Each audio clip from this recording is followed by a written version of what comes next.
And we are live. This is Dark Journalist. What a fantastic crowd we have out there in the ideas room already. Of course, tonight I am joined by the lovely Olivia. Hi, everybody. And Olivia, my mother said to get things done, you better not mess with Major Tom. Mm-hmm. What about Major Vincent? Okay. That's what we're going to find out tonight as we explode many of the myths around Roswell and give you the real story, which is loaded with the UFO file overture.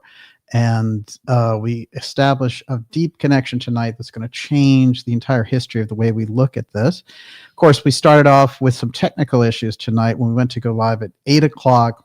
StreamYard was quitting with its live stream, and then the soundboard zapped out, as you may have heard. So our wonderful, killer, great soundboard took a hike, but we have the backup old one rolling for tonight, dusty one, and we'll see how that all comes together. And then of course, new sound is on the way. But it's great to have so many people out there in the ideas room tonight. I'm going to remind you that what we're going to do tonight is go a couple hours with you here. The first half will be this presentation, which is Roswell Reignited. It's X Series 199. That's Roswell Reignited, the Bombshell JFK UFO file. Yeah, there's a major JFK piece I alluded to last week, but I'm really going to fill out that picture for you. And for people who follow the Roswell story, and of course, we've all been so saturated with it, but I will tell you, there's always been very unusual things that were highly unexplained about it, and it stands out as this kind of seminal key event in all of UFO file history. But tonight I'm going to give you something new on it, and that's what's going to be so exciting, and it might help all of that compressed information that's been coming out since the 1980s, television specials, books, last minute testimonials, alien beings, crash saucers, the ranch, the whole bit. Well, what's interesting is the deeper you get into it, how true all of the account is, and how important it is to not reinterpret, but interpret it based on the facts. And the facts actually support so much of the literature that's come out. I'm just going to add something tonight, and it'll be on the shoulders of all the people that have put out so much good work and testimony around the event. And of course, when the military and the CIA and that deep state operation gets their hands on these things, it's very hard to get every detail. But tonight, there's a kind of a crack in time with all this. And I'm going to give you something very interesting to open that entire event up and see how it correlates to these UFO file deep events over time and history. And in the second half, we're going to take your questions, and we'll do Q&A. You can ask those questions now. Miss Olivia will be putting them together. In the meantime, before I go any further, what do you got out there? Lois says, I wish all the podcast presenters had DJ's grooming. Looking sharp. Well, that's hilarious. Everybody's looking good out there tonight. And I'll tell you, this is going to be a very special show. I have to tell you that this particular episode is probably going to run into a series of episodes, and they're probably going to all be concurrent because there's a lot of information coming my way on this as well. So my research got me to a certain place, and then I guess what you could call really a whistleblower in all this has come forward. And the whistleblower is Dorothy, and Dorothy is going to contribute some very interesting pieces to this puzzle in the coming weeks. We've already set up how to record her in a way that does not reveal her kind of corporate life identity so that she can function in her regular routine. But she's given some such important keys in this story that her participation is huge, major. She's already opened a number of things up on this story for me. And what she has to say supports a whole line of research I have coming into this. So between the two, you get this incredible, just devastating contrast and collusion there, which will really blow up into an amazing series of X-Series episodes. I can tell you that when you get around something like this and you have something major, then all of that information goes into a kind of a crisscross. This is what happens when a new piece of information about a deep event comes forward. And it is easier over time through history. Sometimes it can happen, based on a present case that's going on. There's a breakthrough and, bang, everybody comes through this corridor, but the historical ones, it does take a certain amount of time for certain type of deep state activity to unravel. So, it's sort of common idea now, people understand that the Kennedy assassination was the operation of far more than just Oswald, and most people understand and assume it's the Central Intelligence Agency. We have committees investigating that now. And it's funny because I found an article on MSNBC of all places complaining about those committees. Like, dag bummer. those investigating the JFK assassination or the 60s assassinations or the deep state side with the UAP, the whole thing should just be thrown out. And it's interesting because, I've been critical of those committees and the D-Class committee. I put together a whole video responding to them and giving them things to go after. Tonight, I'm going to give them something huge to go after that was originally not accepted by the Assassination Record Review Board and is completely left by the wayside, which is the testimony of Vincent. And Vincent is going to come into this story with an amazing crisscross through history, as is a sheriff's deputy from Texas, from Abilene, Texas, named Eugene Boone, who was the one who found the rifle in the Texas school book depository. Well, I alluded to the fact that he had a huge Roswell connection. Tonight, I'm going to fill that picture out for you. Everyone, get ready. This is X Series 199. It's Roswell Reignited. And when I say reignited, don't take it lightly. This one is going to send you zooming over the top. The other thing I want to remind you, if you're new here especially, go to the darkjournalist.com website and sign up for a free newsletter. And that's just your email address. And that'll get us around all the intense censorship, especially around certain episodes. And all you'll do is get an email in there about once a week to let you know about the amazing shows we have coming up for you. Interviews, mind-blowing interviews, of course. Everything coming up this month. I can tell you that Joseph Farrell is coming up this month. Gigi Young, just off the charts. And then we have some very interesting surprises from guests we haven't heard from in a while and new guests. So all of that coming up for your summer. Not only that, we have the docuseries piece as well, more episodes in the docuseries dealing with JFK and the UFO file and the exotic technology, and also, of course, the craze in the hot zone, which is the deep Atlantis ruins. All of that is right there and deliverable into your inbox, and also the amazing X Series shows and live events, everything coming up for you. So make sure you go to darkjournalist.com and sign up for that. Miss Olivia, you're up. Compliziert says, make ufology great again, DJ. Indeed. My sentiments exactly, and make it fun again. Well, there's this terrible thing going on where, the usual suspects are propping up this guy who's supposedly the new whistleblower, and now he's putting out like weird occult symbols on Twitter and being like, Elon, do you see my occult symbols? I have the key to the UFO file. And this guy was a serious person. He had like a serious military career. And I don't know, the typical Corbell, Knapp, that whole circus thing convinced him to come out with this nonsense. And now people are supposed to read into these weird code. They're like, he's using Enochian language. I'll tell you, the Central Intelligence Agency is interesting the way that they work, because one of the things that they were doing, of course, was amping up the UFO threat. And there was a ripple right off of this show that was pushing back against it, that got right through it. And they started to freak out. Some very interesting things have come out of that, in fact. And what we've seen now is they switched for a little while to this psionic thing, like, ooh, UFOs are psychic and the CIA agents are psychic too. Isn't that fun?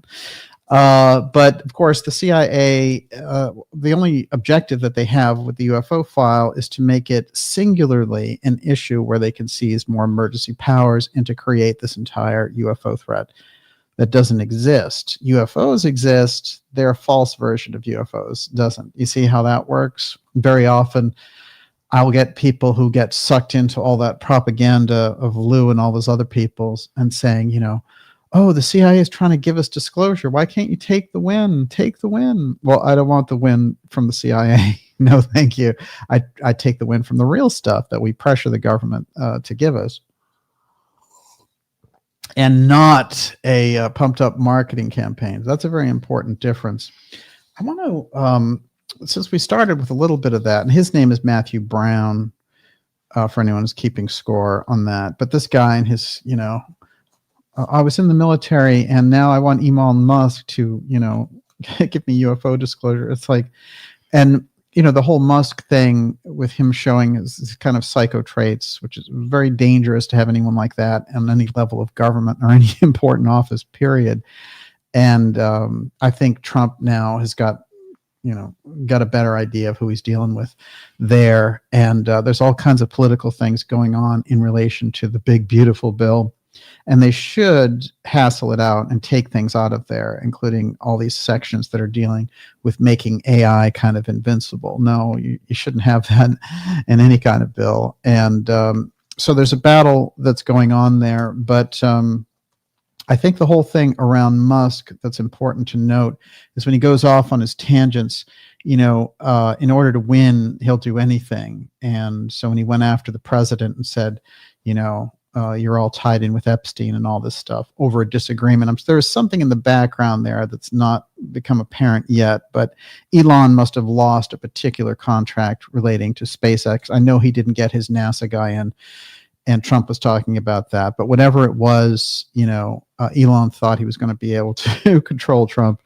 It's a bad idea, really bad idea. And I will also say this, that I think he shows kind of a psycho streak when he feels like he can't win things. And temporarily, he threatened to leave those astronauts stranded out there by decommissioning the Dragon, all that rocket system that goes up there to the International Space Station. Later, he backed off, and he better have. But, it just shows this kind of crazy, I'm going to win no matter what streak. And I think he's going to take a gigantic step down from all of this and from those antics, and that's what's made, the whole thing to such a schlock scene. But we saw him act like this over the H-1B visa situation as well, where he was demoting X accounts and all this kind of stuff. Listen, you don't need somebody like that in charge of anything important regarding national security, space, and all the rest of it. So I think they're going to have to settle some things out with Musk. And in terms of the Trump administration, I think that Trump has seen pretty clearly who he's dealing with there.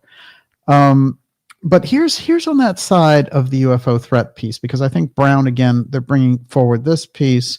They're trying this occult grimoire approach, which is not going to work, because here we have how many shows in the mystery schools? Mm-hmm. You're not going to be able to pull it off. You also won't be able to pull off Peter Thiel disclosure over here, as they're trying to do. But here's something that John Warner IV wrote in relation to some of my back and forth with Grush and then with Mellon. And he's talking here to his cousin, Chris Mellon. And I think it's important for the record. Now, this is from last year, but he says, okay, now you are laying yourself bare to the opposition by lashing out against them non-calmly and uncollectively. Your family to me, but clinging to an evil intelligence community system of blackmail threats and termination orders is a fool's errand on steroids. The higher roundtables lied to you, Chris. They sent you out unprepared for a fight, unprepared for a harsh reality that will run us all under a tsunami. The dirty laundry will encompass us all, and it won't be pretty. That's John Warner IV, a frequent guest on this program, and the son of Catherine Mellon and John Warner, the senator, late senator. And his cousin is Chris Mellon. He knows all about what the UFO threat piece is about. And, this is really what we're up against. And so when they roll out Matthew Brown and they do this whole thing now, it's the same thing. Mellon's behind it all. He's just trying different ways to achieve the same results.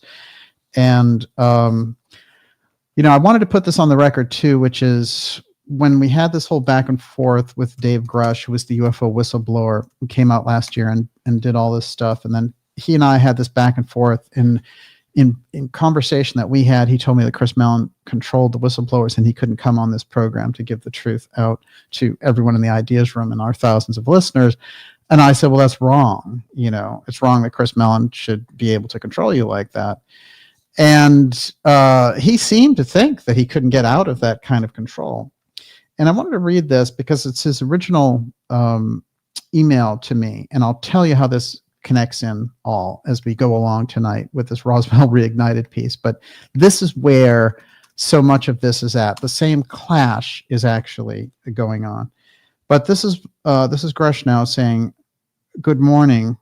I've been following your work for quite some time, and I'm aware of your recent discussions with certain individuals. Actually, I printed out the full thing here. Hang on just a second. Here we go.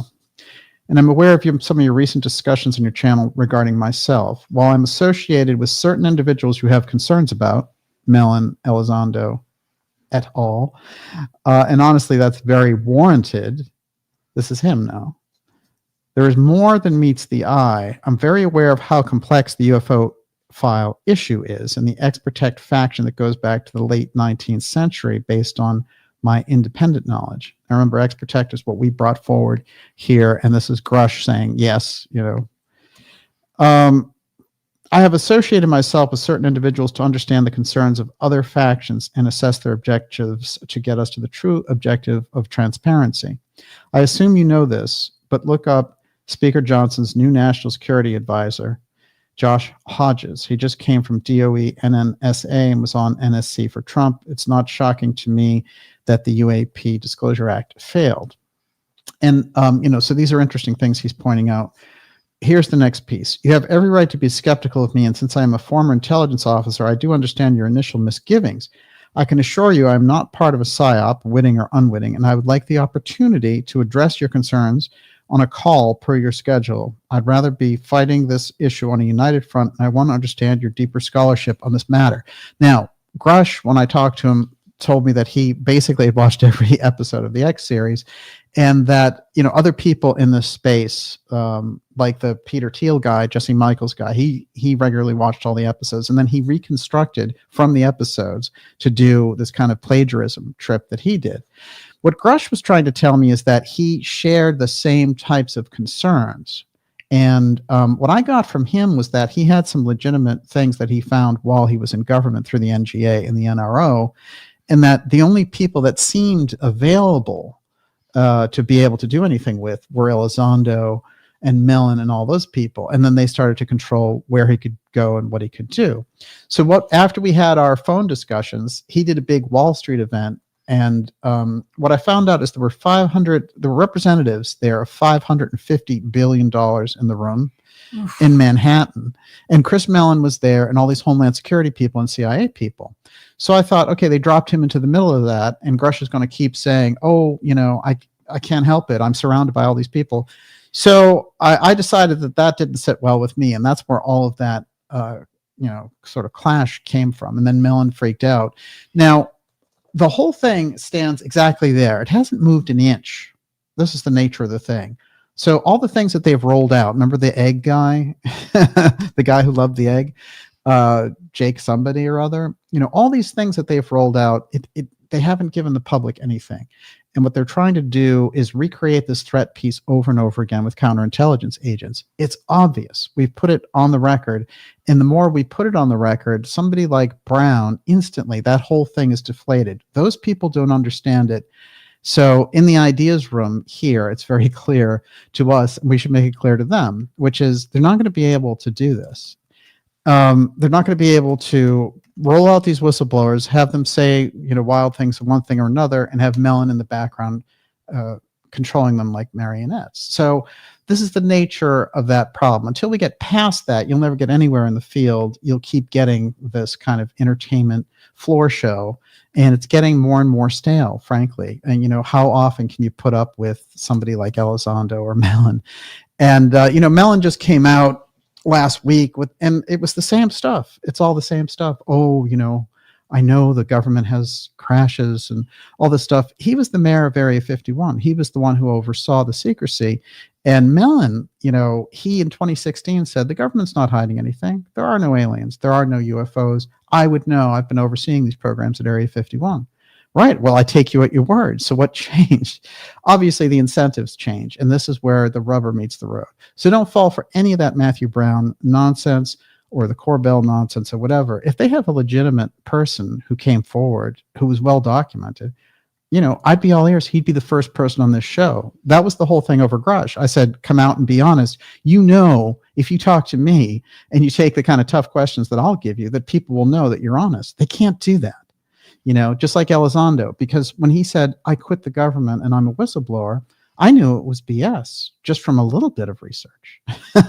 When I went deeper, I found out he was being paid by 5 different government agencies. Well, that's not somebody who quit the government. He's working full time for the government and for James Clapper.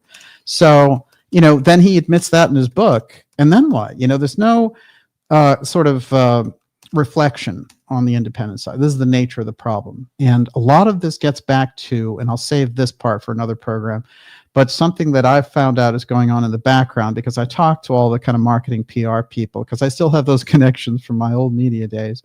And now they're all in the podcast space. And there's something in that space, which, I'll refer to it here as peak metric. And what they need to do is they need to throw as much spaghetti at the wall to see what sticks as they can. And with the podcast environment, they're all trying to get higher and higher on the Spotify, Apple, and YouTube charts. So now you have these people who are highly unqualified and doing these podcasts and things, talking about deep subjects that they haven't spent any time on. And eventually that process goes further and further into the ground. And it's funny because we were talking about the punk rock thing. And what was the name of the boutique? Hot Topic. Hot Topic, yes. So, the music analogy here is you had this really hardcore punk scene that existed in the beginning, and it was to throw off the man. The hippies initially did it, and then the punks came along and really did it.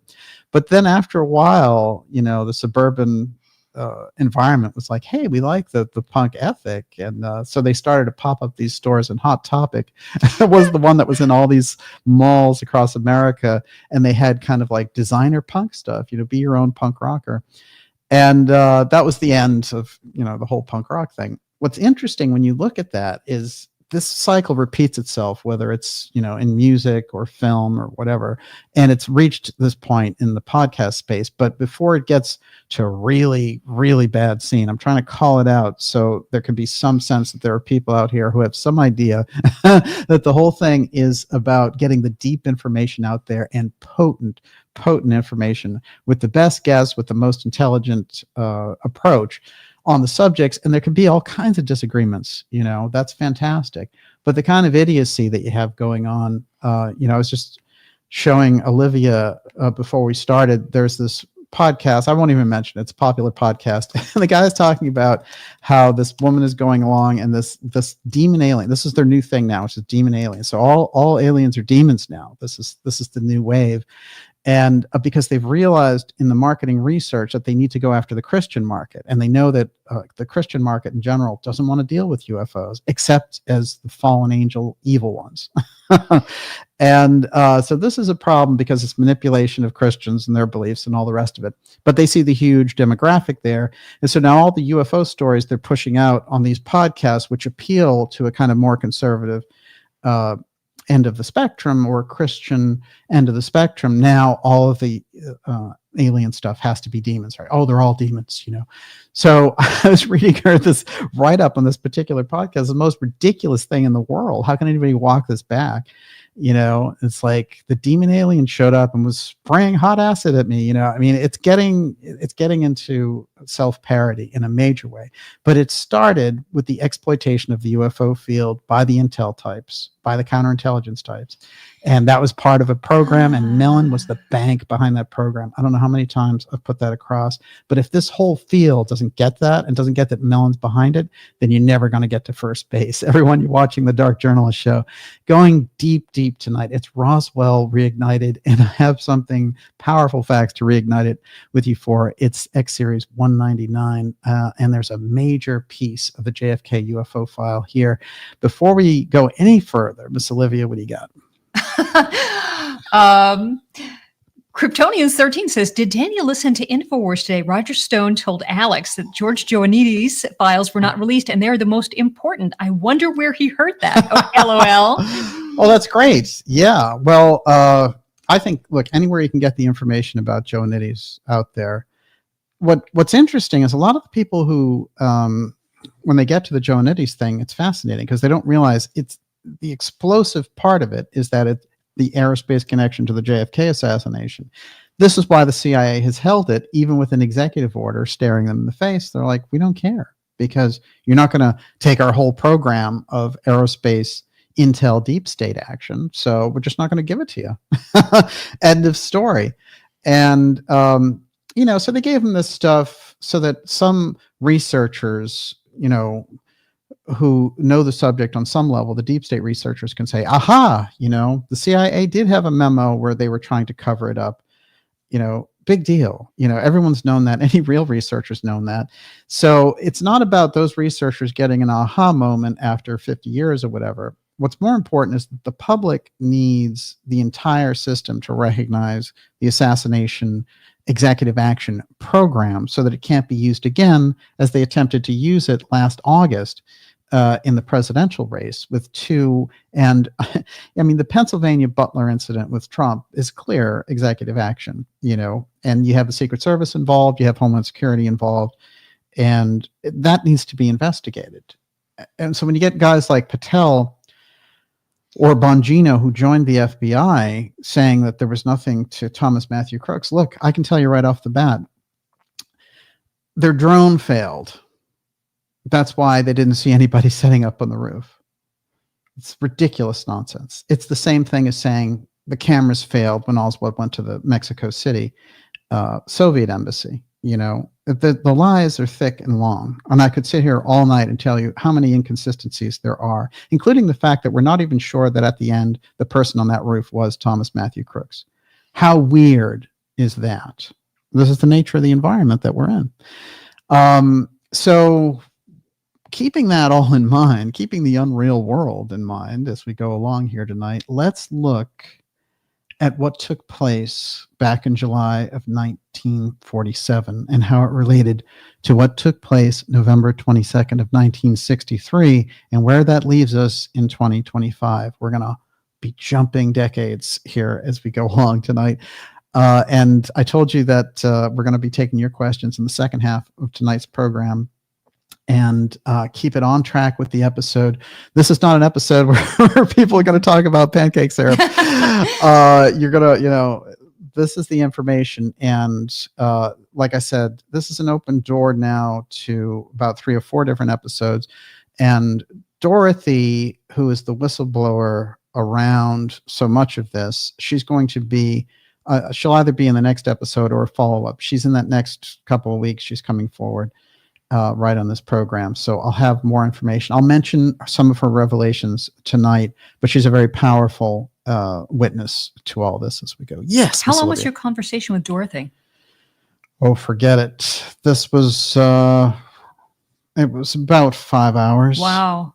Somewhere in there. And we've been in contact, but she has a lot of information and a lot of things that connect with a certain line of research that I've been after. And it's a brave thing for her to talk about it. She enjoys a kind of important corporate job. There's no way that she could come out, just publicly straight up, but we've arranged it so that she's going to be able to put these things on the record. Her record checks out rather dramatically in the background. As we get along tonight, we'll get hints of it, and then I'll show you where she fits in with all of this. All right. I'm going to take you back. The incident happens now all the way back in July of 1947, but I'm going to take you back to what was happening around Roswell just previous to that, going back to the 1930s with an individual here who was working with these very, very interesting rockets, which is Goddard. And we've done a number of episodes relating to Goddard and his early aerospace experiments and how he was keeping up with the whole V2 situation, and eventually how certain figures out there, like, for example, von Braun, said he was the father of rocketry. But Goddard, Robert Goddard, he was an incredible scientist. He had these visions of how we could get to the moon and Mars and all this stuff. And it was a very kind of in his head. He was like kind of the Da Vinci of the rocket launchers and a great scientist. But part of what happened is that he got very frustrated with how the government was dealing with his program. And he got very close to Guggenheim. And Guggenheim, who were known as art dealers and things, decided to back him. And this became a very interesting thing where Guggenheim, he got to meet the Guggenheims through Charles Lindbergh. And Lindbergh really believed in his rocket experiments and, visited him at MIT and all the rest of it. And also, he had some very interesting students. Goddard did when he was at Caltech. One of those students was Jack Parsons, the other father of our rocketry program, and laden through the occult world as deep as you can go. So one of the interesting things that Guggenheim, Lindbergh, and Goddard decided is that they could get the best bang for their buck testing these rockets out in Roswell, New Mexico. And this is an early shot of Goddard driving one of his rocket models. This says here about 25 miles northwest of Roswell. The Roswell Foster Ranch, where the crash happens, is 60 miles northwest. So you're half the way there. But you have to understand, this photo is from 1932. So we're talking 15 years before the incident takes place. It's crucial to understand there's something already unusual going on in relation to the location. The deeper you get into it, the weirder it is. And then you start to wonder about the ownership of the ranch where the Roswell crash happens. And when I got into that aspect, that's the trail that I've been on for a while.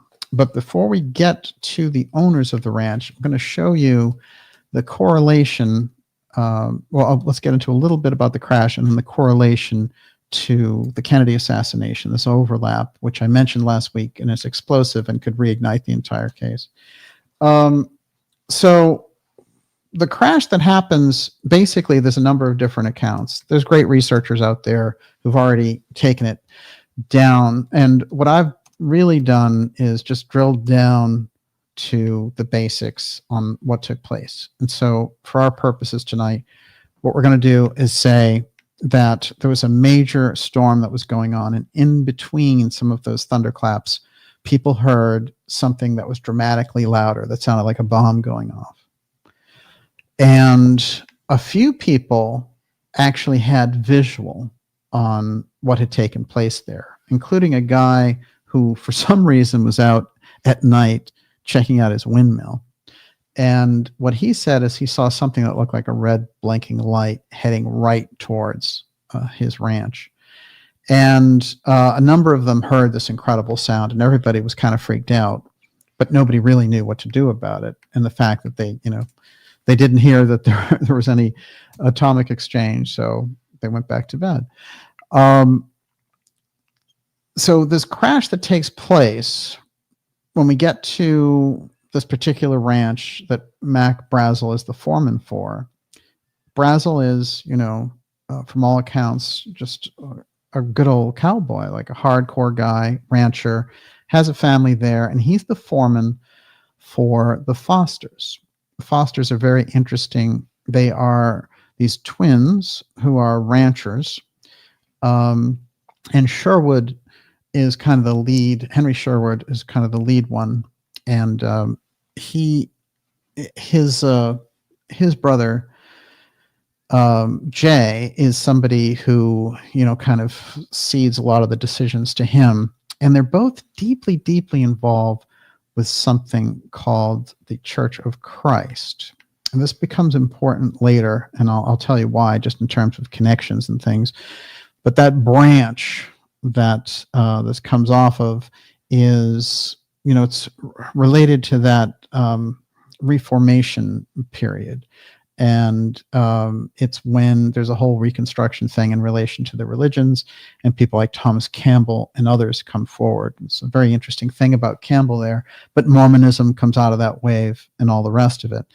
And but this group, which, you know, I think in many circles has a great reputation on the humanitarian side, well deserved, tend to have a code kind of like the Mormons, where they all tend to work together, you know.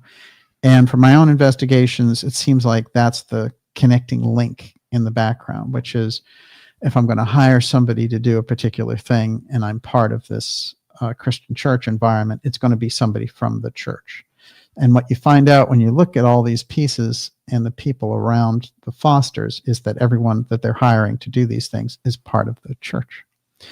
Now, when we get to the crash, of course, this Brazel goes out and he's with an 8-year-old boy who is the son of his neighbor. And the boy does chores on the ranch and things like that. He's misidentified in the beginning as Mac's son, and Mac does have a son that's associated with this crash, who comes to a very tragic end. He has other children who do just fine. But in this particular case, we have another witness who's a child, an 8-year-old boy who sees all of the incredible sprawling display.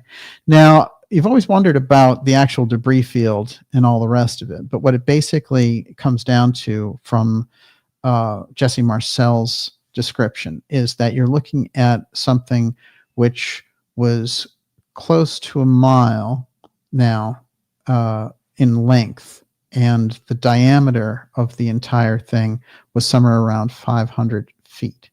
So it's a huge, incredible crash. Whatever it was gigantic. And over again, the sprawling amount of the wreckage becomes the key thing that these witnesses go over. And I'll read a couple of those quotes as we get along here tonight. So whatever it was major. And, you know, there's a number of researchers after the fact who attributed it. And, you know, but what we have to understand is that the government, they attributed it to different things like secret technology, Nazi technology, and these other things. And I'll get into how that plays into this. But basically, the government's response as it goes along, as it becomes aware of the situation, is to get rid of the story. But before that happens, one of the stand-up guys in the middle of all this is Jesse Marcel. Major Marcel is the top intelligence officer of the only group who in 1947 could drop the atomic bomb. So we have to understand the level of expertise that he has. And as we go along tonight, this is a key thing about all the witnesses, you know, from the later parts of tonight's story, like Vincent, and to the earlier part, like Marcel. These are top witnesses, like the best kind of witnesses that you would want. And what happens is, according to his own testimony, Marcel tells us, well, you know, first of all, you have to understand when they say Roswell, I had to drive out most of the day just to get there. And a lot of it wasn't on roads. So the thing wasn't even, you know, where the Foster Ranch was pretty far out there.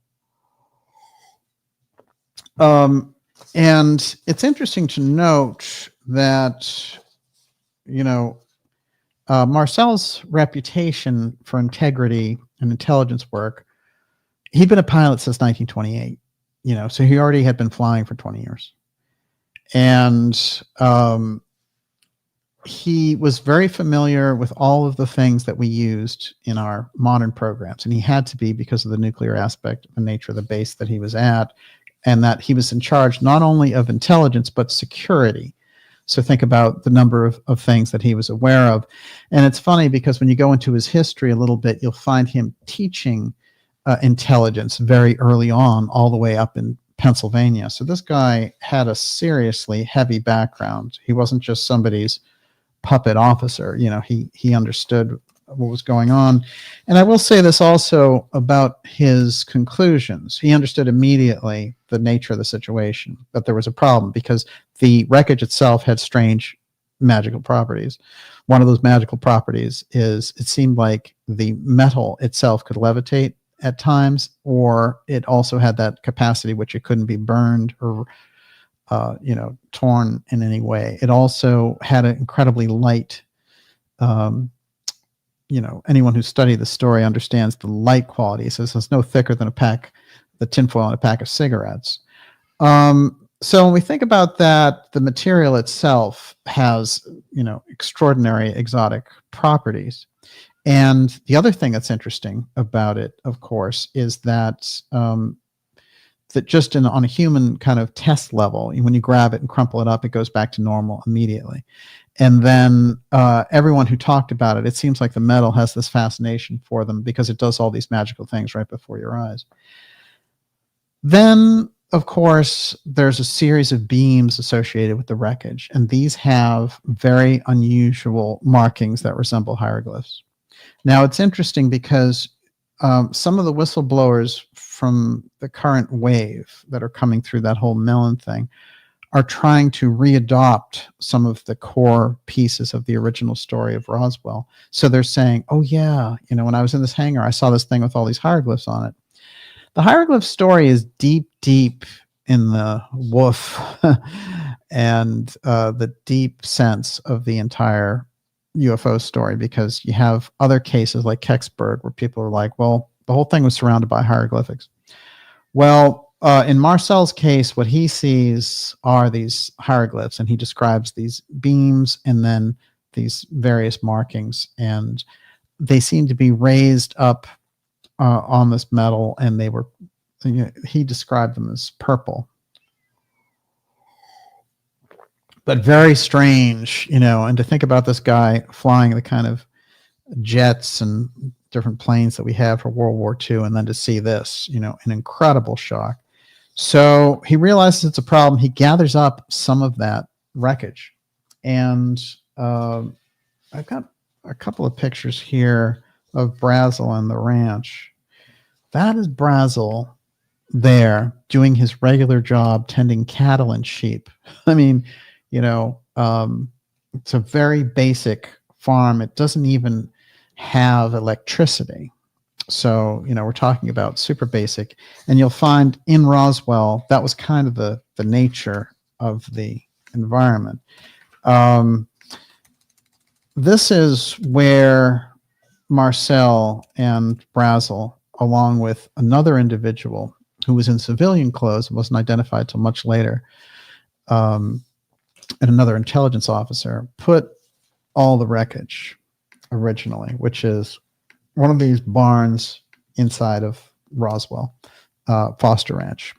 And they stack it in there, and then he takes a bunch of it. He's going to bring it to the base, but it's really late now, and he decides, I'm just going to drive home. It's a long enough drive, and then I'll go to the base. So when he drives home, he shows it to his son, Jesse Marcel Jr., who I communicated with a little bit before he passed away. He was an extraordinary guy. He was a physician who served in Iraq, and I think he had the rank of colonel.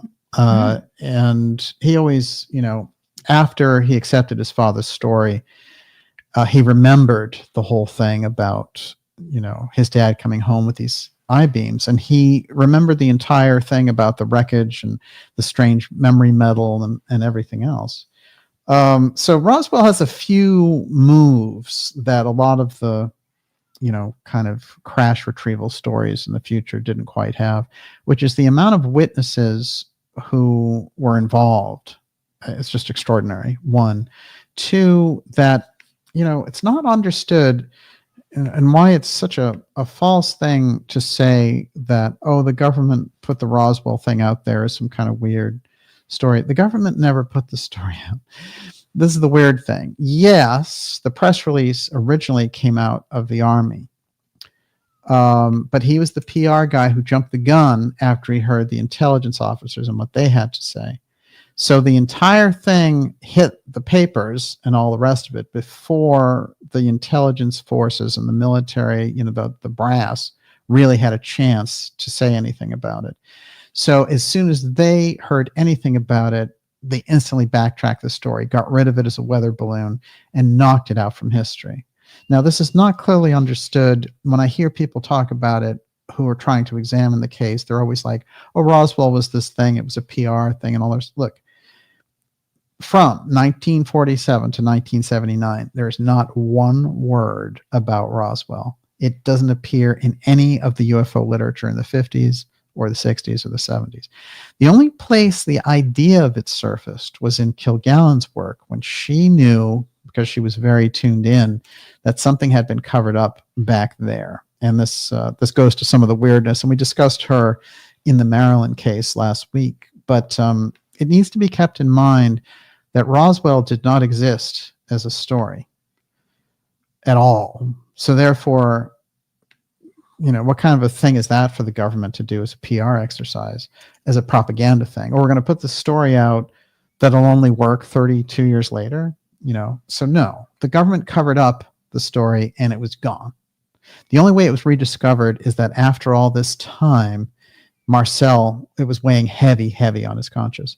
And Marcel becomes so important to the crux of this story as we go along, and that's where we're going next. Everyone, you're watching the Dark Journalist Show. This is Roswell Reignited. And boy, is there a bombshell in the middle of this, middle of all this with the JFK UFO file as well. We'll be taking your questions in the second half tonight. And like I said, we'll go a couple hours with you. So we'll be here till about 11 tonight on the East Coast here from Cambridge, Massachusetts. And before we go any further, Miss Olivia, what do you got? Tim Houston says Jesse Marcel would have known a weather balloon when he saw one. Yes. I mean, this is the fundamental thing. And yet the actual excuse for the Roswell crash, based, in any kind of traditional explanation,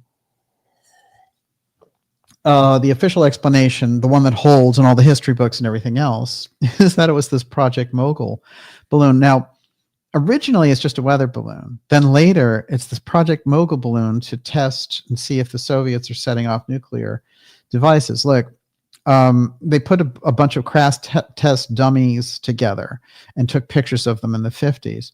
And the Air Force rolls those out and says, these were the aliens, see? I mean, they don't look like grays to me. And also, they weren't doing that in 1947. So the whole thing, when they did in the mid-90s, the Air Force came out with this Roswell Revisited. Hey, case closed. It was all just a weather balloon. All nonsense and all lies, which, we're very accustomed to when it gets around a story that important. And you can even see how they lied about it initially. But to lie about it, 80 years later is ridiculous.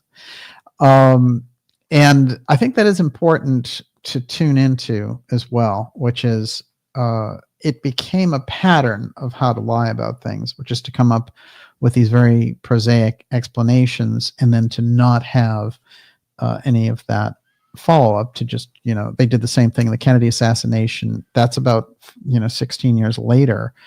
And it's one of the biggest propaganda efforts to silence people around it. So much of the alternative media comes out of the suppression 60 years ago of the Kennedy assassination. Think about that. So we're living in the aftermath of that. And this is the nature of the environment that we're in, which makes it all the more, undignified, the way that the podcast space is going with some of the peak metric marketing concerns that I told you about at the beginning of the show. And, the fact that people can go to that length, and to really exploit the subject is just something we need to get used to. But it's not the same thing. I want to point out in general that the independent media, the way it stands now, is just like the corporate media. It is, the corporate media was a paid media branch, often corporate media, state-sponsored media. And the independent media came up against them. And at a certain point, the corporate media got nervous and just co-opted the space, so that so many of those people who made hundreds of millions of dollars, with all the corporate lies, come into the independent space and they're like, hey, we're so open. We're talking about UFOs. And they're like, here's our guest today, CIA agent Lou Elizondo. So you need a transformation in the space in general, I would say. And so there's going to be a third avenue, and that avenue is the trail of that avenue is what we take here with dark journalism. But I think that's where you're going to see an earthquake of real material against this tsunami, which is very well funded. I mean, these guys coming out with this stuff, it's like 5 camera angles and all this marketing on top, and they have all their PR stuff lined up, and they have, the push to make the thing look like it's 10 times bigger than it is, all the rest of it.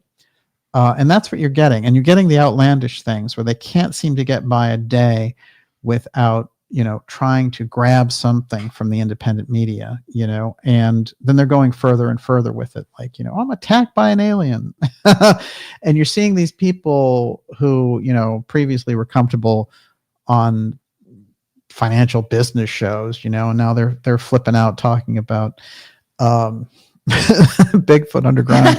So, it's a playing of the intel, the marketing space, and there's no real concern there. The only thing they're concerned about, you would say, are numbers there. Just like television shows that exploited this stuff were concerned about ratings. So we're used to it. I just think it's at a particular fever pitch right now. Yeah, it's co-opting, plain and simple. Right. What else you got? Harvardian says, David Icke calls it MAM, mainstream alternative media.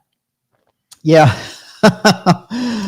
Well, and Ike, I know he goes after them on a number, of different platforms and things, and it's hilarious because, a lot of the things,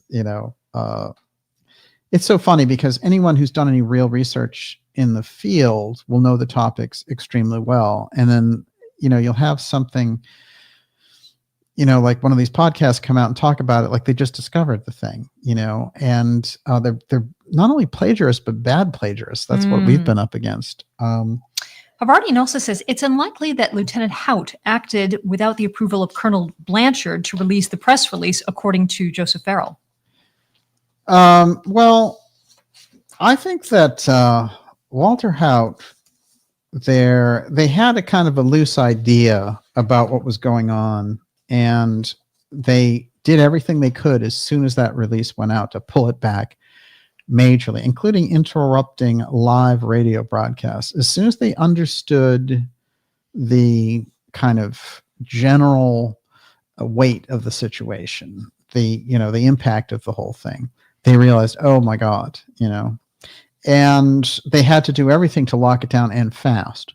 So what they did, of course, classically, is they had Marcel, who understood very well that they knew that it was the real thing. They had him pose with a false weather balloon and say, oh yeah, it was a weather balloon, and General Ramey and all the rest of it. But it's interesting with Ramey because what they found out later is that he was holding a telegram that talked about a crashed craft and bodies. They were able to blow that up through software and things like that. So, those guys were moving fast to deflect all this. And we have to keep that in mind too, the speed of which things were happening there to lock this down. And then they were showing up to witnesses and saying, if you ever want any kind of future, you're never going to mention this again. And they like threatening 12-year-old kids and stuff like that. Mm-hmm. So there's such a track of this. And once in a while, you'll get a Roswell researcher who calls out another Roswell researcher and says, he's a phony or whatever.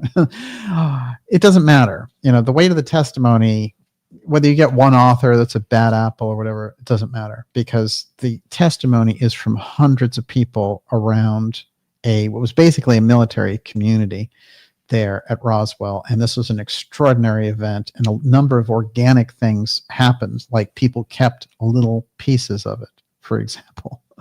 And we'll get into that as well.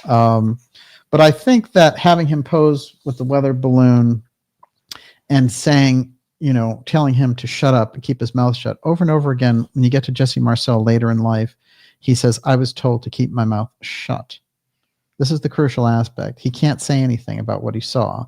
And the idea that they were testing, since he was the top intelligence officer at the nuclear base, that they were testing something right there that they weren't telling him about, doesn't hold. They would have told him. He would have been one of the people in the know. So something outside the box took place, and in this case, it has all the earmarks of a major off-world crash taking place right in the middle of all this. And yet there's so many strange things about it, including the presence of Goddard a decade before, that we need to look at the environment and say, what was it that was going on here that made it so attractive? You know, for Goddard on one hand, and then it made it such a magnet and a hotspot for, you know, something like this crash. And is there a relationship to that, which is the fact that it was an ideal place because there was a base there? Was there an off-world base there? Some of the things that come up tonight are so mind-blowing. You're going to find yourself wondering just what it was about Roswell, how deep that has influenced every deep event going forward from 1947 directly to 2025. And I'll tell you, when they, you know, Don Jr. had President Trump on his podcast, he talked to him about it. And Trump made some very interesting statements and unusual, you know, he had that unusual smile going on and saying, a lot of people, you know, want to know what took place there. And I think a lot of interesting things happened, you know, so he knows very well what was going on there. I wouldn't be surprised if they didn't call in Uncle John for that one. What else you got? Right in CryptoBit says a debris field a mile long means that it was broken up way above the ground. Isn't that interesting? Well, of course, there's the second crash site, the crash at Corona, or the plains of St. Augustine. And one of the things that really I think is mind-boggling is, you know, there's a water commissioner there named Barney Barnett who is doing his usual rounds, and he sees this incredible craft etched in to you know, the plains of St. Augustine there, which is the second crash site. And what he sees, according to what he confided to those who were close to him, is a number of beings, half of a craft, half of them inside dead, half of them outside dead. Very often when you hear about the beings, you always hear about one being alive and the others being dead. So apparently one of them either resuscitated or something took place there. But in any case, it's quite fascinating because while he is there observing this, a group of 16 archaeological, you know, investigators from the University of Pennsylvania. University of Pennsylvania is at the heart of what we do here on the X-Steganography series because of the amount of secrets that have come through there. And in this case, those archaeological students, they're walking along and boom, they see this craft. They're coming over the plain. They're looking down on it. He's looking at it on an eye level. And while they're checking this out, freaked out, he sees the bodies. He walks up to them, this Barnett character, and he has an incredible reputation for honesty, by the way. And he doesn't touch them, though. He senses, so I understand what's going on. And the way he would describe them is small body, big head, right? Big eyes. And here's his testimony. I was out on assignment working near Magdalena, New Mexico one morning when light reflecting off some of the large metallic object caught my eye. Thinking that a plane may have crashed during the night, I went over to where it was, about a mile, perhaps a mile and a quarter away from the flat desert land. By the time I got there, I realized it wasn't a plane at all, but some sort of metallic and disc-shaped object about 25 or 30 feet across. While I was looking at it and trying to decide what it was, some other people came up from the other direction and began looking around at it too. They told me later they were part of an archaeological research team from the University of Pennsylvania, and that they too had first thought a plane had crashed. They were all over the place looking at the wreck. By the way, none of those people from that archaeological dig ever came forward. There was a weird story about someone who was, I think, around 10 years old, who was with them, who was like a family of one of them. And somebody came out later claiming to be him, but then he sort of went away, so I don't know if there was any validity to that. And he continues here. This is Barney Barnett. I noticed that they were standing around looking at some dead bodies that had fallen to the ground. I think there were others. other dead bodies in the machine, which was a kind of a metallic instrument of some sort, a kind of disc. It was not all that big. It seemed to be made of a metal that looked like dirty stainless steel. The machine had been split open by explosion or impact. It's interesting because, the idea of it being kind of a jettisoned capsule from the main ship that crashed major, and here is this sort of shuttlecraft, and the craft also gets into trouble and goes down because, of course, you have this description of a huge debris field over here, and then you have this, what this guy's describing is not such a big craft. And then he said, I tried to get close to see what the bodies were like. They were all dead as far as I could see, and they were bodies inside and outside the vehicle. The ones outside had been tossed out by the impact. While we were looking at them, a military officer drove up in a truck with a driver and took control of the situation. He told everybody that the Army was taking over and get out of the way. Other military personnel came up and cordoned off the area. We were told to leave the area and not to talk to anyone whatever about what we had seen, and that it was our patriotic duty to remain silent. So Barnett said that he was out in the field when he saw the thing, and that there were other individuals there with him. So there's a summation here. The object was metallic-like instrument. The individuals were quite small by our standard. Their heads were larger in proportion to their bodies compared to our human standards. And then the author's note here is, I remember vividly that Barnett had been told to say absolutely nothing, and he had not done so for several years until he shared his experience with us in 1950. We were close friends, perhaps the closest that he had. Barnett referred to the creatures as males.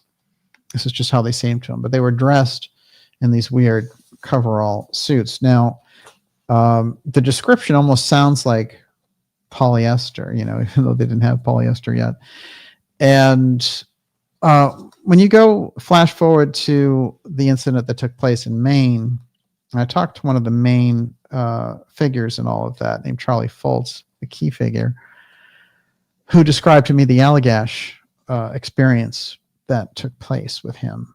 And that was a case that involved two mass art. They were also twins, but two mass art teachers.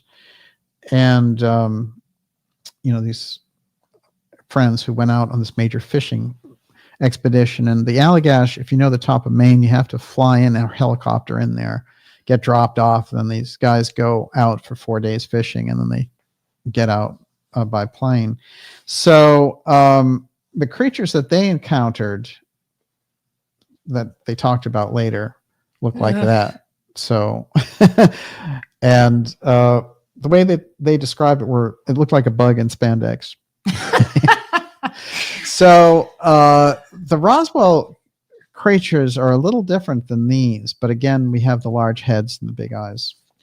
So there's definitely a lot of crossover going on there. So what happens is Marcel, after he's given the runaround, he goes to a base in Texas, and they redirect the wreckage back to Ohio.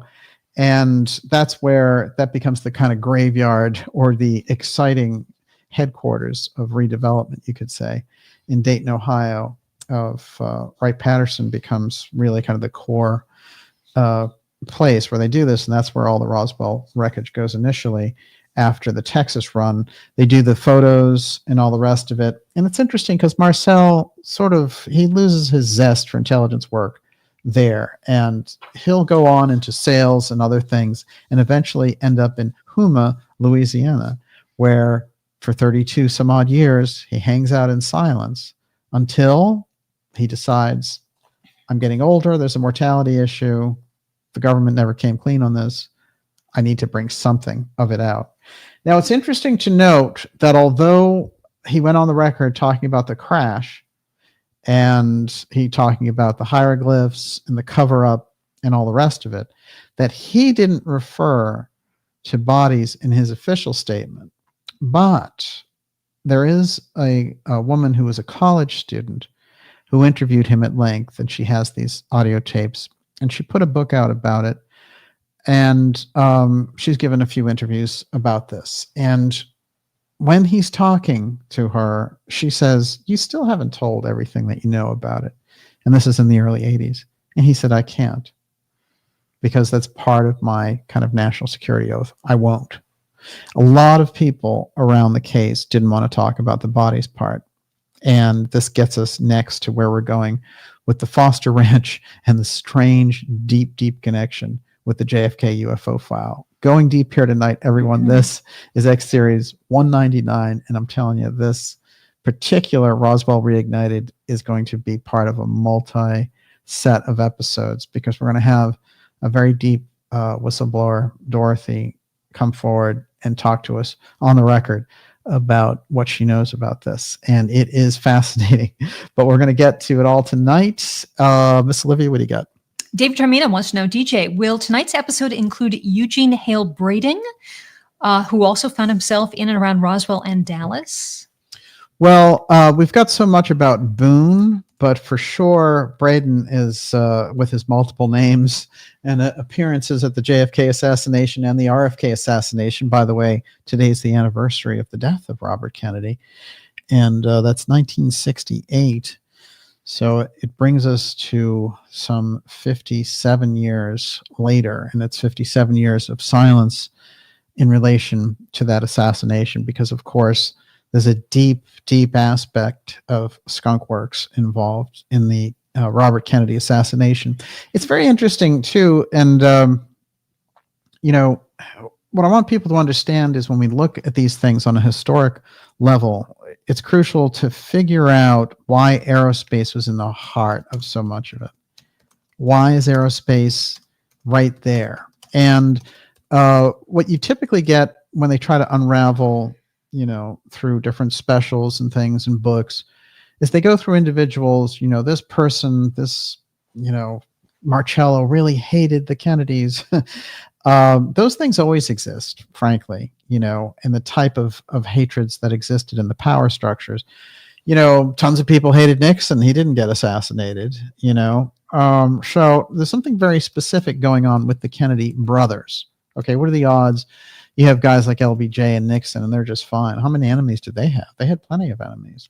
But they didn't have, and they didn't upset that internal structure to the point where they wanted to get rid of them. The inside players in the deep state.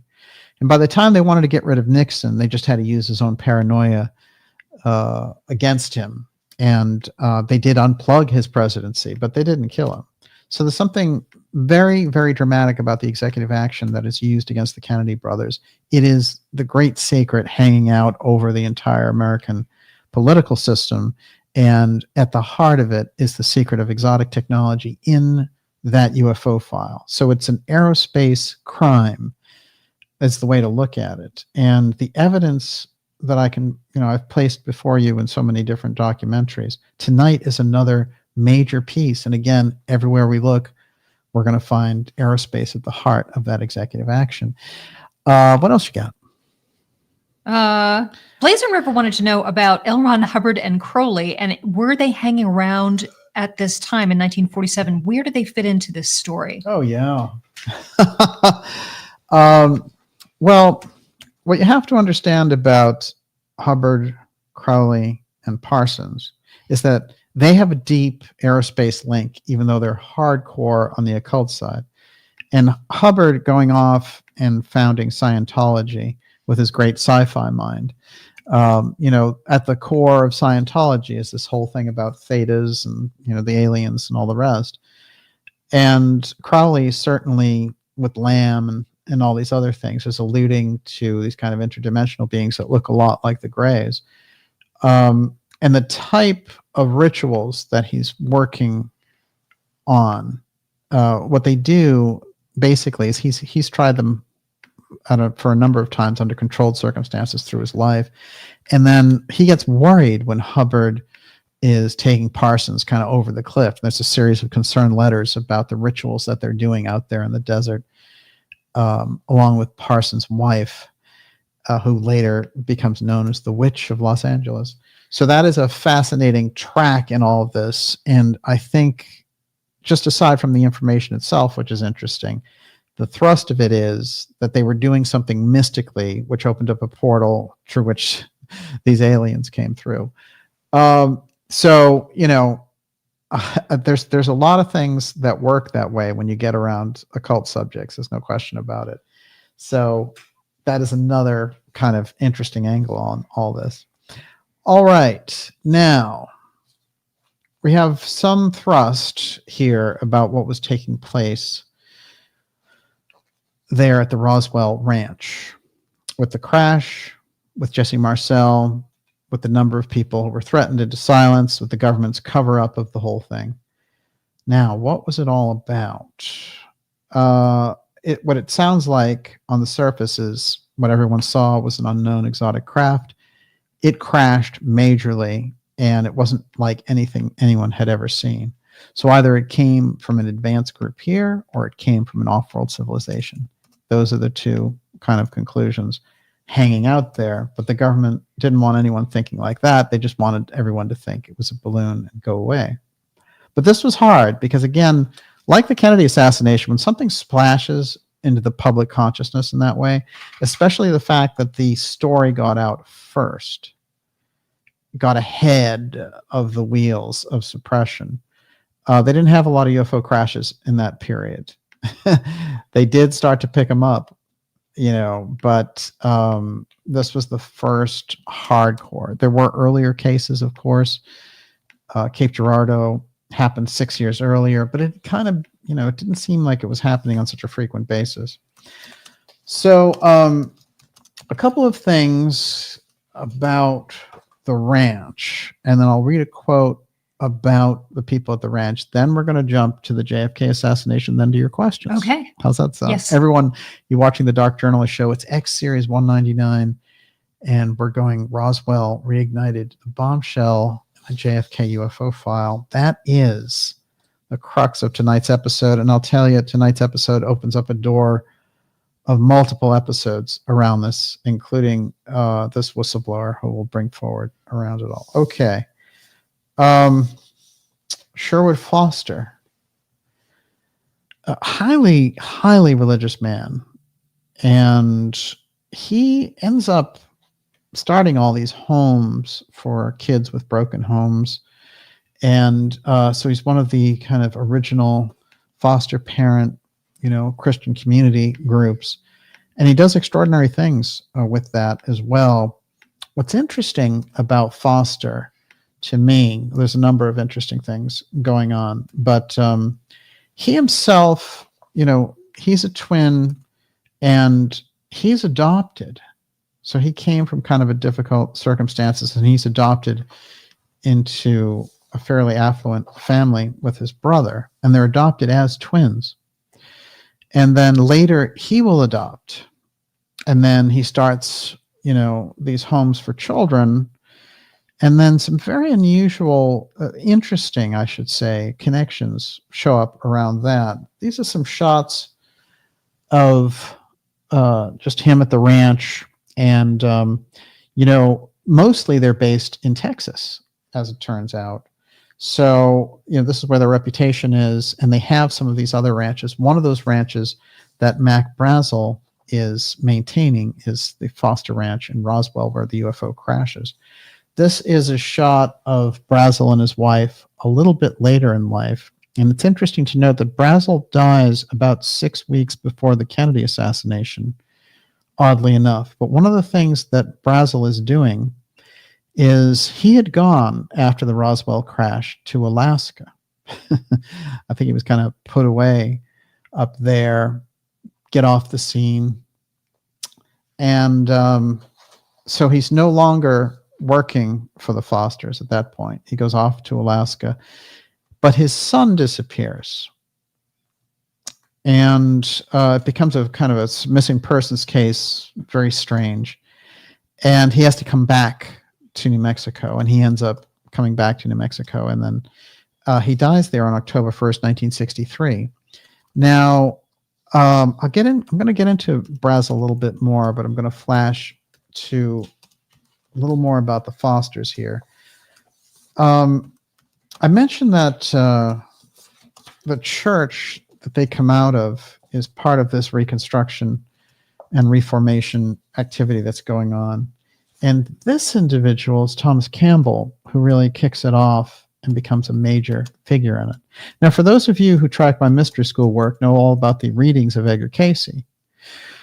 Well, oddly enough, this figure, Thomas Campbell, is, according to Edgar Cayce, the same two characters in the Bible, reincarnated, Noah and Elisha, who is the one who takes the mantle from Elijah before he goes off in a chariot of fire to heaven. I just found that notable, hanging out there in the background around this, that feeling of kind of a religious crisscross with the alien piece. As we go along here tonight, that's going to get more and more fun to explore. And, you know, I want to say in relation to the Christian group that we're going to look at tonight, in relation to Foster, that he was a part of, this Christian church community, they have some very interesting restrictions. One of the restrictions that they have is that you can't play an instrument in the church, that you are the instrument. And so there's all this a cappella toning, singing piece that goes along. And so that's where they have this kind of crossover with the Mormons in a lot of ways, that there's a lot of things that are restricted. But it's a very tight community and very big in that particular part of the United States.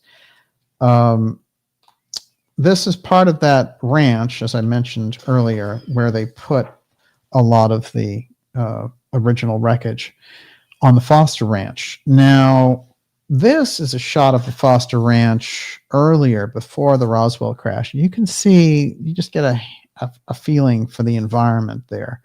This is a very, you know, there's not a lot of electricity out here. You might get some running water, maybe. So we're talking about a kind of a primitive rancher environment. Some of these, I found these artist definitions that were inspired by witness stories of the crash, of the second crash site, kind of interesting. That one in particular shows what the water commissioner, Barney Barnett, was talking about. So there's the crash craft. There's the army coming in and taking the bodies away. Now, a couple of interesting things in relation to the fact. So let's get it clear in our minds that Brazel is the foreman, the Fosters are the owners, and they are in Texas. And one of the interesting things that happens is, as soon as the crash takes place, the government goes to the Fosters and says, we're going to buy that ranch from you. Name your price. And there's a weird thing that goes on there, where when the crash happens, the Foster, Sherwood Foster, goes up and meets with the government. And according to his family, comes back a changed man. So, in what way? Well, it's interesting, and I'll read some of the descriptions, but one, he seems very shaken up, and two, as if his faith was shaken. And two, he will not communicate in any way, shape, or form about it, although it comes out through that family a little bit later. I'm going to read some of that here. So again, the owners of the ranch were twin brothers, Henry Sherwood Foster and Jasper Foster. The Foster family had substantial land holdings throughout the states of New Mexico and Texas, including Midland and Kent, Texas. One other thing to mention here, which is apparently the government, not being able originally to get this from them, demands it and says, don't worry about it. You're going to be fine. We're going to give you incredible mineral rights. Now, I've heard several stories about this. One of the stories is that they offer them a large amount of money. They don't take it on their own kind of grounds. And then the next thing is that they offer them twice that amount of money, and then they also offer them a gold mine. Now, later, it seems like that story kicks back into mineral rights, and since they were in oil, maybe this is how they became so big in oil, and then they become really a bigger part of Big Texas Oil. And when we think of Big Texas Oil, of course, we get a lot of crossover into Kennedy territory. in terms of the assassination. So in any case, it's pretty clear based on the family statements and historical statements about the Fosters that their net worth goes through the roof after the Roswell crash, because the government wanted to either own the ranch or they wanted to be the ones who were managing, who was owning it. Often overlooked is that the Fosters, as owners of the ranch, must have had a major role in the crash saga. So there's a section here, there's a couple of books. One is Witness to Roswell. It's kind of the classic book on all of this. And that is by Tom Carey and Don Schmidt. You've seen them on all the programs. They've been around for a while. And Don Schmidt is a legend. So I think that you know, when they do the conferences and all that, that's like the major tier that they go back to. And they became responsible for the kind of traditional ET explanation for the Roswell Ranch. And they've gone in and kind of lived the life of researching this and the television specials and all the rest of it. So we're fortunate to have their insights. There's a couple of key things in here that I think are crucial. And so I'll go back and forth between what they have here and in the book. All right, so one of Mac's sons, Paul Brazel, avoided discussion. You have Bill Brazel. He did come out and talk, another Mac's son, about what was taking place. Paul Brazel avoided discussion with Roswell researchers throughout his life, but in discussions with investigators Carey and Schmidt, Paul's nephew related that Paul had arrived first to the ranch to take over affairs during their father's absence, as Mac was being interrogated by the Air Force. Property belonging to the Fosters was transgressed by the military. So this is interesting. What takes place immediately is, Mac originally, he talks to Marcel, and then he decides, Marcel's going back and, he's going to go through all the material and get back. But instead, what happens is Mac himself goes into Roswell and decides he's going to deal with the sheriff. The sheriff sends him to the military, and they just hold him for 5 days, interrogate him, keep asking him the same questions. And they shake him up, too. So much so that when he first comes in, he gives an interview to a radio station and says, yeah, I have all this crash stuff on my land. It's one of the flying saucers that we've been hearing about, and this is what's going on. And then he comes in to give the interview, and again, this time there are MPs and stuff who tell him to say it was a weather balloon. I'm just a stupid rancher, that kind of thing. So here, what's interesting is we have Brazel talking, and so there's this whole thing about what happened immediately during the crash was that Brazel, as soon as he finds the wreckage after the fact of the crash the next day, he then calls the Fosters, and Sherwood Foster comes up into the middle of that situation. They hold his rancher for 5 days, interrogating him. So a lot of things need to be arranged there. The daughter of J.B. Foster was located by author Tom Carey. His discussion with the Foster daughter, Joanne Purdy, is reported in the newly revised book, Witness to Roswell, which is this book. So that's where this part of the story comes from. Joanne Purdy agrees that something very serious and great concern had happened to the family ranch. She said, my dad knew it was a flying saucer and never changed his story. And just as the Army had warned and threatened Mac Brazel, they did the same to him. This is important because the military now is intimidating Foster. Foster, again, is coming out of this Christian community group, but it's a major kind of power block there. And as I said, he has all these holdings in oil and other things. And what they end up doing is kind of a face-off there, and they end up bribing him with mineral rights, and then they become incredibly wealthy as a result.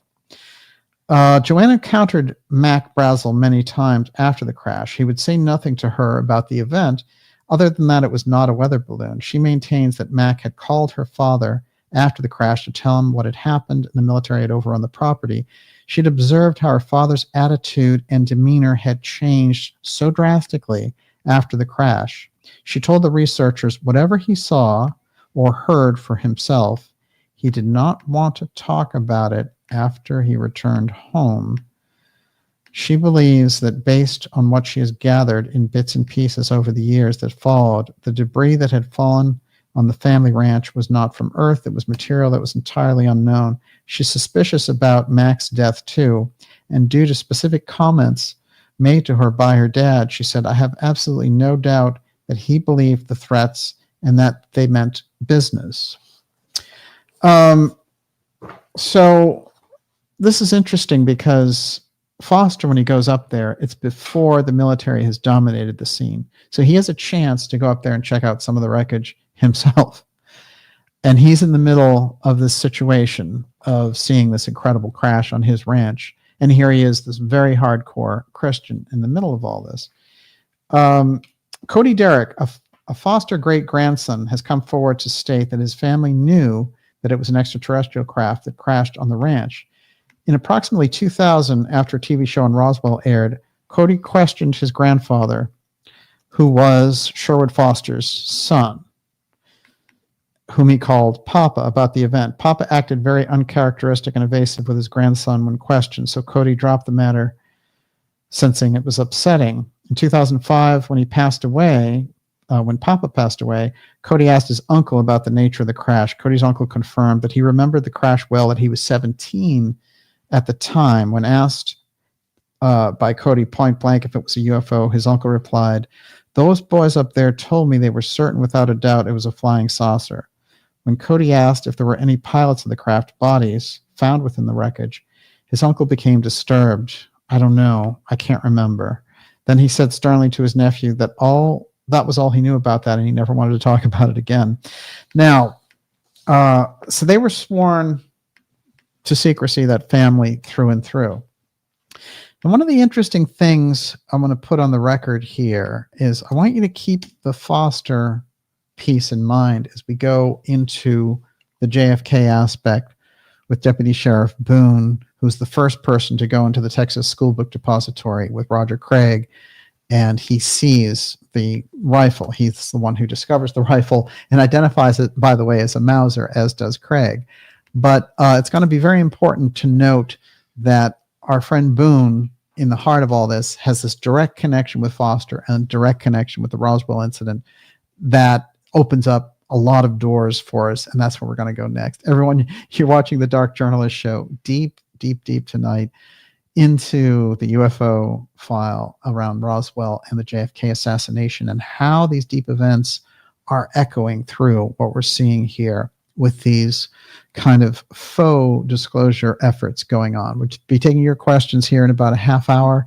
About 20 minutes from now. And then before we go any further, what do you got? George Ivankovich says, my grandma told me Roswell was real. My grandfather was stationed there around that time. We were watching TV and sightings came on in the mid-90s talking about it. And she just blurted it out. I will never forget that. Grandma just said they're lying. And he told her never to say anything. That's amazing. You know what's weird is that Fonzie produced sightings. All right, you have the 70s, Happy Days star, and in the 90s, he's doing a UFO thing. I find that very strange. Mm-hmm. That's a very interesting story, indeed. All right, this is what we're going to do.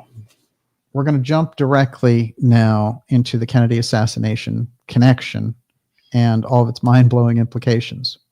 Watch closely for the deep connection with Boone here.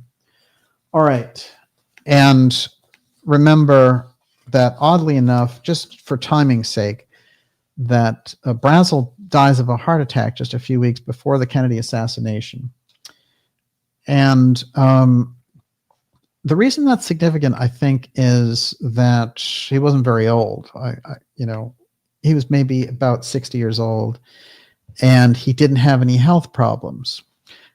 And you might say, well, what does Brazel have to do with the JFK assassination? I want to show you some very unusual pieces that come together here. So just keep it in mind. And by the way, as it turned out, when we were talking about Brazel's son, and there's a whole chapter on him in a different book called Children of Roswell.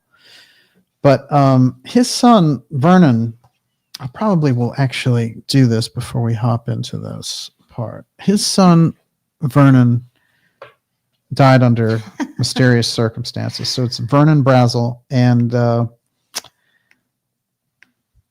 so at this point, like I said, you know, they go off to Alaska. And this is the 1950s. And the son, you know, who's barely of age now, he's 19 years old, says, I don't want to go to Alaska, you know. And he disappears. Now, what they say here, I'll just go through a little bit of it because the case gets very unusual. Has anyone seen Vernon? Concerned calls circulated throughout Grants and eventually to the rest of the relations in Capitan, New Mexico. His mother and father were out of reach in Alaska for the time being, so why worry them? One member of the family went so far as to suggest he hitched a ride with some trucker and was on his way to Fairbanks, Alaska, where his parents had recently moved at that very moment. But as the days passed and the state police in Grants were called in to investigate the missing person report, matters became more disconcerting. First, his abandoned car was just found out the city and no indication of foul play or clues as to what became of him. Next, the situation became more worrisome as his lady friend had questioned, and like all the others, hadn't seen or heard from Vernon for days. After a while, he's assumed dead. Now, it's very unusual to note that in another major case around the UFO file, the Maury Island case, the principal witness, his son disappears for 3 months. Right. And ends up in Utah in this very unusual place, like no memory, and he's washing dishes. And he's 15 years old. And then he gets returned to our friend, I'm trying to think of the guy's name in the Maury Island case, but he gets returned to him, Harold Dahl. He gets returned to Dahl, and, you know, Dahl, the men in black come to Dahl and say, now you just have to say the whole thing was a hoax about what happened at Maury Island, and we'll leave you alone. And that's what he does. So the children get used there. That is a pretty severe threat. Oh, I mean, no question. like they didn't need to go there. 3 months missing child. Yeah. You know, they didn't have to go that far. Yeah. No, it's incredible. What I feel, there's the same pattern going on here with the Brazel thing, because he just disappears. He drops out. Now, years and years later, I'm talking 2002. He's been dead now for 5 decades. This woman comes to the family and says, I lived with your son long after he was assumed dead, and he had a totally different name, and he came to Helena, Montana, and he lived there for a while. We had these children, and then he committed suicide. And she talked about him being a troubled personality and all this stuff, and how he wouldn't talk about his past and all the rest of it. So what's odd, if you do the research on that and dial it back a little bit, you're going to find that Jesse Marcel Jr. ends up moving to Helena, Montana. So there you have Jesse Marcel Jr., the son of the intelligence officer, and then the son of the rancher. And the rancher's hiding out, basically, under this assumed name and under some kind of weird pressure where he ultimately folds. The crisscross there in Helena, Montana is very unusual, because when you had all of the unusual Chinese balloon action things going on, all of the reports about UFO activity were coming right out of Helena, Montana. Mm-hmm. So, you know, stay tuned about Helena, Montana. But I wanted to put that Vernon part on the record before we get into the assassination piece, so we understand there's kind of deep state treachery involved here. And I think that Vernon was kind of on the run in that sense, because he had been, again, one of the witnesses to the wreckage. And this whole thing about moving Brazel up to Alaska was weird. And because of the missing, you know, son part, they came back to New Mexico, and then Mac dies. So it's, you know, it's a strange sequence of events right after that is the Kennedy assassination. Everyone assumes, including Brazel and his wife, that Vernon is dead. But according to this woman in Helena, Montana, he wasn't. And it proved out that this is where he went and lived for, another couple of decades before finally having this crisis and dying by his own hand. Now, keep that in mind as we move into the next section. Everyone, you're watching the Dark Journalist episode X Series 199. Going deep, deep tonight, Roswell Reignited. Well, can you feel the reignition here? It's heavy duty. And I want to remind you, especially if you're new here, to go to the darkjournalist.com website and sign up for our newsletter. That's a free newsletter, but it keeps us all in touch around the wave and the wall of censorship that's going on hardcore through all of the different videos and things and platforms that we put work out on. You get around it all. The bottleneck goes away if you just get that newsletter in your inbox every week. It's free. It takes a minute to sign up. So go to darkjournalist.com and do that, because we're going to let you know about some very, very special episodes, docuseries, interviews. It's all coming up for you. And this month, next month, the summer is packed, power-packed with your favorite guests, and also with extraordinary, mind-blowing episodes coming up just for you, and the live event piece. Okay, so it's all there. What do you got? DA says the tangled web. I like that. That's exactly the way to put it. I got to admit that just hearing about you haven't even gotten to the really juicy stuff yet, but just these little oddities can give me the creeps. Oh, yeah. There's something it doesn't feel right. No, the minute you start to go just, a little deeper into the story, everything starts to play weird. And the Fosters become so crucial to this story, oddly enough. That's going to be an interesting thing. Let's go to Deputy Sheriff Boone. Okay.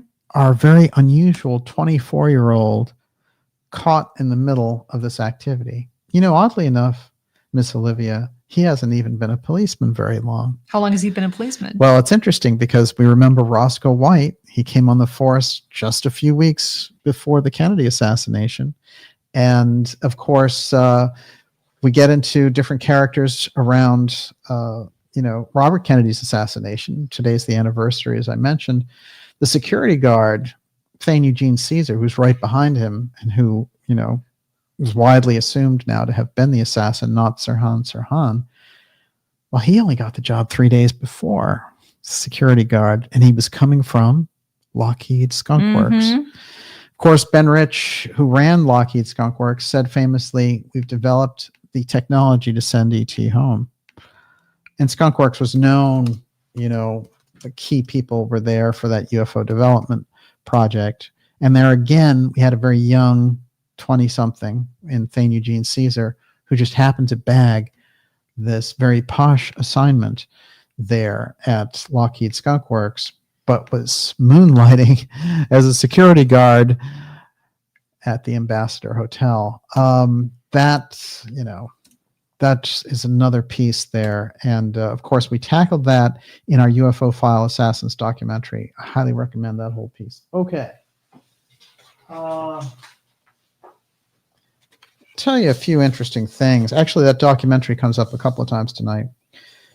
So, in the middle of the presidential motorcade in Texas, JFK is on his way to meet Lloyd Berkner, who's a physicist who ran the Robertson UFO panel. And they're about to give a speech where the flag that flew over the White House is being flown in by helicopter so Kennedy can hand it to Berkner. It's a major ceremony. There's a whole thing about the final speech. We did a documentary on it. But this is the setup. Kennedy never makes it to the trademark. So as he's going by the Texas School Book Depository, Main Street, Houston Street, Elm Street, when they take that turn, that's when shots started to be heard, and people hear, and we can see in the Zapruder film, shots from the front. But nonetheless, everything gets attributed to the Texas School Book Depository, where they've placed Lee Harvey Oswald, Patsy, with all of his incredible intel connections for 24. Again, they're using a lot of young people in the middle of all this. And what we have there is one of the cops who's on the scene, Johnny on the spot, is our friend and Eugene Boone. Now, I'm going to read his original statement that he gives about what happened. And he is a 24-year-old policeman who was working for an advertising agency previous to being a policeman. And one of his main clients at that agency was Jack Ruby. And here is Gene Boone as deputy sheriff. Now, very interestingly, he's the first man inside with Roger Craig. And I have the audio from my documentary on that. I'm going to play it. But here's one of the shots when they're giving the official testimony with Buddy Walters and others, saying all the shots came from the depository. And they have Boone back there as the 24-year-old cop giving his witness statement, backing up the whole idea of a lone gunman there shooting out of the Texas School Book Depository. Interestingly enough, I will say this about Boone. To the Warren Commission, he said, quote, "I cannot identify that as the rifle that I found in the Texas School Book Depository." That's because the rifle that he found in the depository, according to his own testimony and according to Craig's testimony and according to Seymour Weitzman's testimony, those are the three people on the scene, they all ascribe it to a 7.65 German Mauser rifle, not an Italian Mannlicher Carcano. Now, a few interesting things we should see about his original comments. And originally, you know, one of the things I wanted to float out there immediately is that he's acquainted with Ruby and friends. He's identified as friends with Ruby. And then he gets the job on the police force from the ad agency. That seems kind of an unusual step to me somehow. And I think that could have been arranged by Ruby, who was in so tight with the police, as we know. Okay. County of Dallas Sheriff's Department. And this is Deputy Sheriff Boone. Mr. Decker, who's the sheriff, I was assisting in the search of the 6th floor of the Dallas County Book Depository at Elm Street and Houston Street, proceeding from east side of the building. Officer Whiteman, the Dallas Police Department, and I were together, and we approached the northwest corner of the building.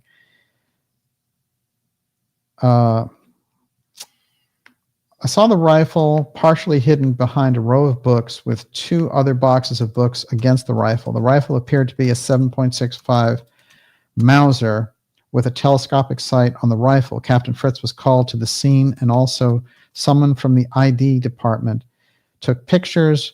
They were taken, and Captain Fritz picked up the rifle. I first saw the rifle at 1:22 p.m. Now, it's very interesting because the president's assassinated at 12:30. Oswald is grabbed at the theater sometime around 1:07. And here they have at 1:22 the rifle. They're going to be able to do all this. The only problem is the rifle that they grabbed is a Mauser, and the Mauser isn't in Oswald's background. It's not the one that he ordered under an assumed name. That's a Italian rifle. Somewhere along the line that got scrambled. Okay, and that's his actual original typewritten letter, and it's on record. Anyone can check it out at any time.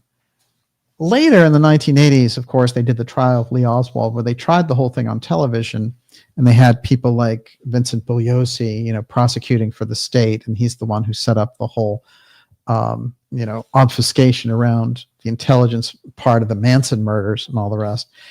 But that's what he was known for. Boone, again, looks at the rifle, and he's looking at the actual Carcano rifle, and they ask him point blank, you know, what did you identify this as?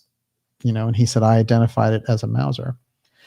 Now, clearly the rifle that they found was a Mauser, and this is part of the problem with the whole setup. So when we get into things like the Luna panel and this whole thing that they're doing, what they should go to the heart of is the rifle that was discovered first off, right off the bat. And so let's just say this on the kind of superficial straight ahead side. You know, Boone goes through his entire life, and he is the guy who found the rifle. there. And he has a few more things to say in his official statement. He says, so I found the rifle 3 feet from the east wall of the stairwell and behind a row of books. The way the rifle is sitting, anyone could pick it up. I mean, it's not hidden at all. I saw the rifle, what appeared to be a 7.65 millimeter Mauser with a telescopic sight. The rifle had what appeared to be a brownish black stock and blue steel metal parts. Captain Fritz, Dallas Police Department, was called to this location along with the ID man. They took charge of the rifle. I found the rifle. It was 122 by my watch. I then returned to the station. So all these statements are on record, and he, would stick to his story and go along over the years with this. Now, what I want to note is he again has this career where he's hanging in there. He becomes a cop, then he gets into this assignment, and then he finds this very extraordinary rifle. Now, interestingly enough, he is a member of this Church of Christ that I was talking about, that our friend, the Foster Ranch people, are members of. By the way, I want to say before I even get into that here's a picture of Seymour Weitzman, who identified the rifle as well as a Mauser.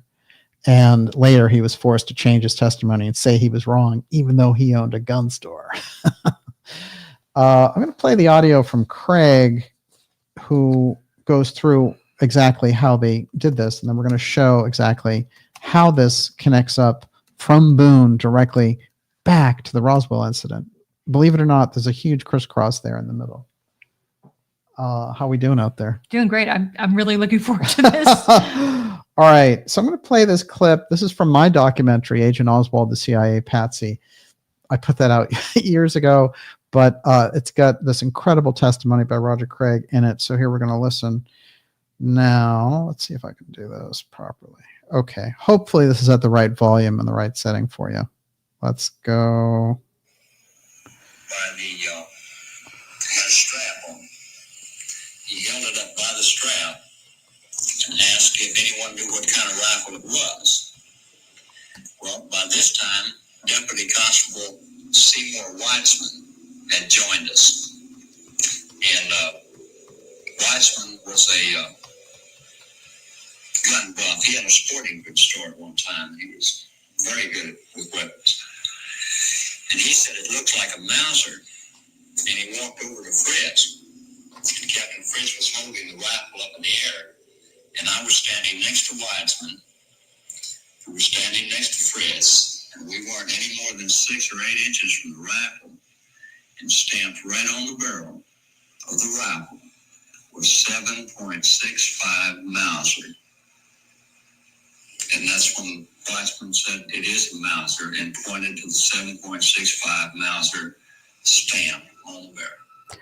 Okay, so the case as we know it against Oswald and everything else goes out the window with those 3 witnesses, Boone, Weitzman, and Craig. Now, Craig sticks to his story. Boone goes back. Weitzman goes back. They're both intimidated. And so what happens is Craig gets thrown off the force. He has attempts on his life. He has a car accident. A number of things happen. And then finally, he's found dead of a shotgun blast to his chest with a rifle. Right? Obviously, he was just taken out. And there he is, removed from the scene from telling the truth about it. Now, what they found there in the Texas School Book Depository was not a Carcano. They placed that, somebody placed that there. The police found the Mauser. That's all there is to it. Now, when you have a case, like you're pressing a legal case, if you came in and said the first 3 cops came in and identified the rifle, and then you have the main guy in the heart of the whole thing saying it was stamped on the barrel of the rifle, how are you going to get around that? So you have to eliminate the witness in that case. That's what they did. But they didn't eliminate Boone because he did go back on his statement and he said, no, I guess I misidentified it. All right. It's hard to misidentify something that has the stamp on the barrel, isn't it? So that doesn't add up very well. Well, interestingly enough, it turns out that Boone didn't really want to be a cop anyway. You know what he really wanted to do?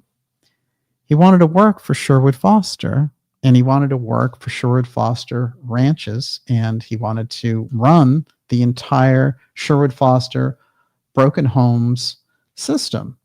And Foster, they have these famous Foster homes, and they rebuild the lives of all these people, as I said. And what happens to Boone? Boone becomes the CEO, the top man for the Fosters of their entire operation of foster homes. And you're calling them foster homes. They're orphanages, right?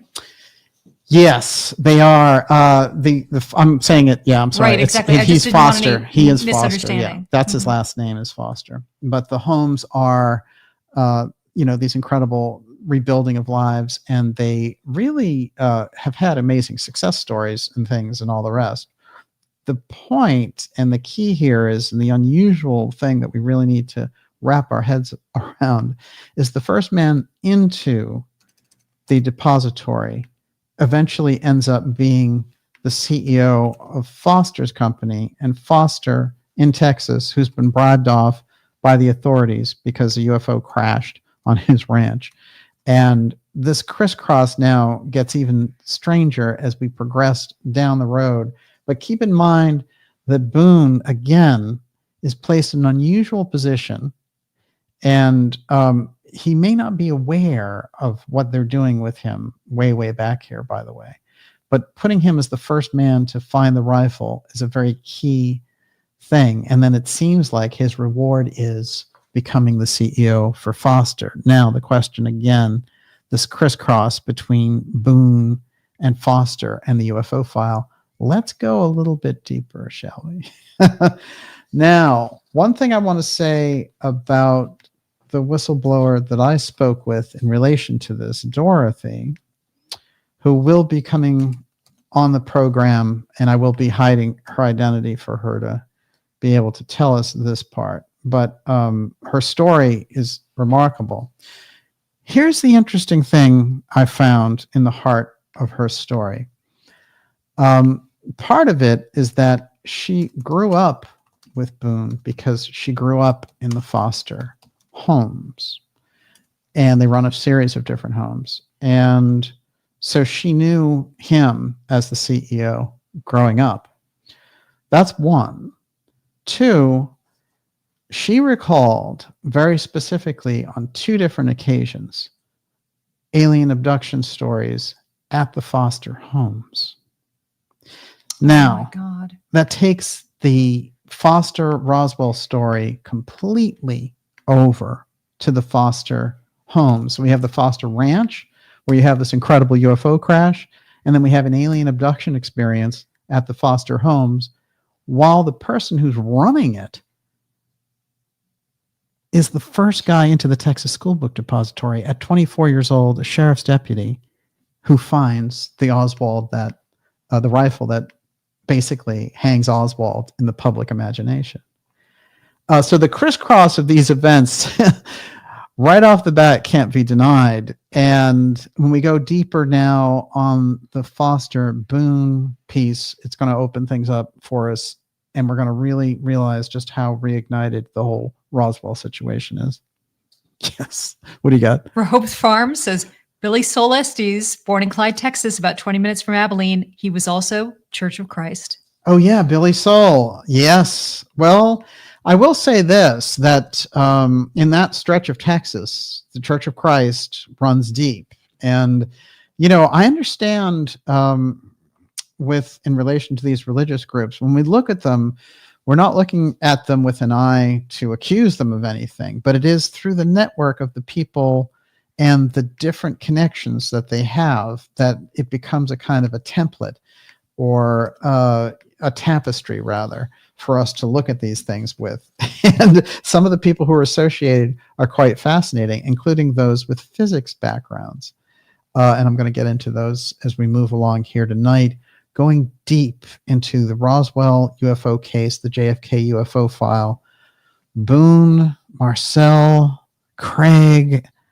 The way that this crisscrosses, we can feel something just explosive on the surface. And again, we're all going back to Aerospace, because what was it that really influenced the lives of the Fosters? It was the crash on their ranch where they became incredibly wealthy because the government said, we need that ranch. And by the way, the Foster Ranch instantly became a class of ranch. I found this very interesting, where you could not grow anything on it. You could not use the soil for anything. It was under the same type of designation as something with an extreme toxic exposure. So you can't do anything on that ranch.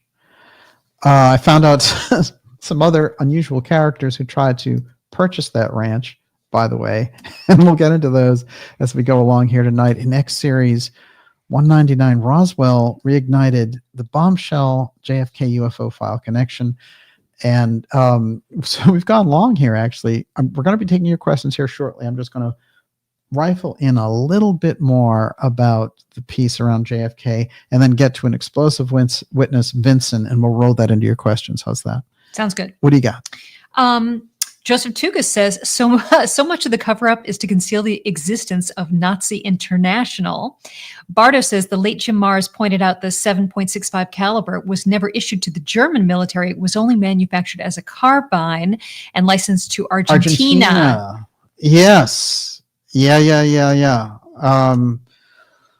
Well, it's interesting. I know that Dr. Farrell really places a lot of importance around the Argentinian designation of that rifle as messaging, as steganography. And I agree wholeheartedly on that. And you find a lot of that piece involved here because, of course, we have the paperclip side heavily represented at NASA.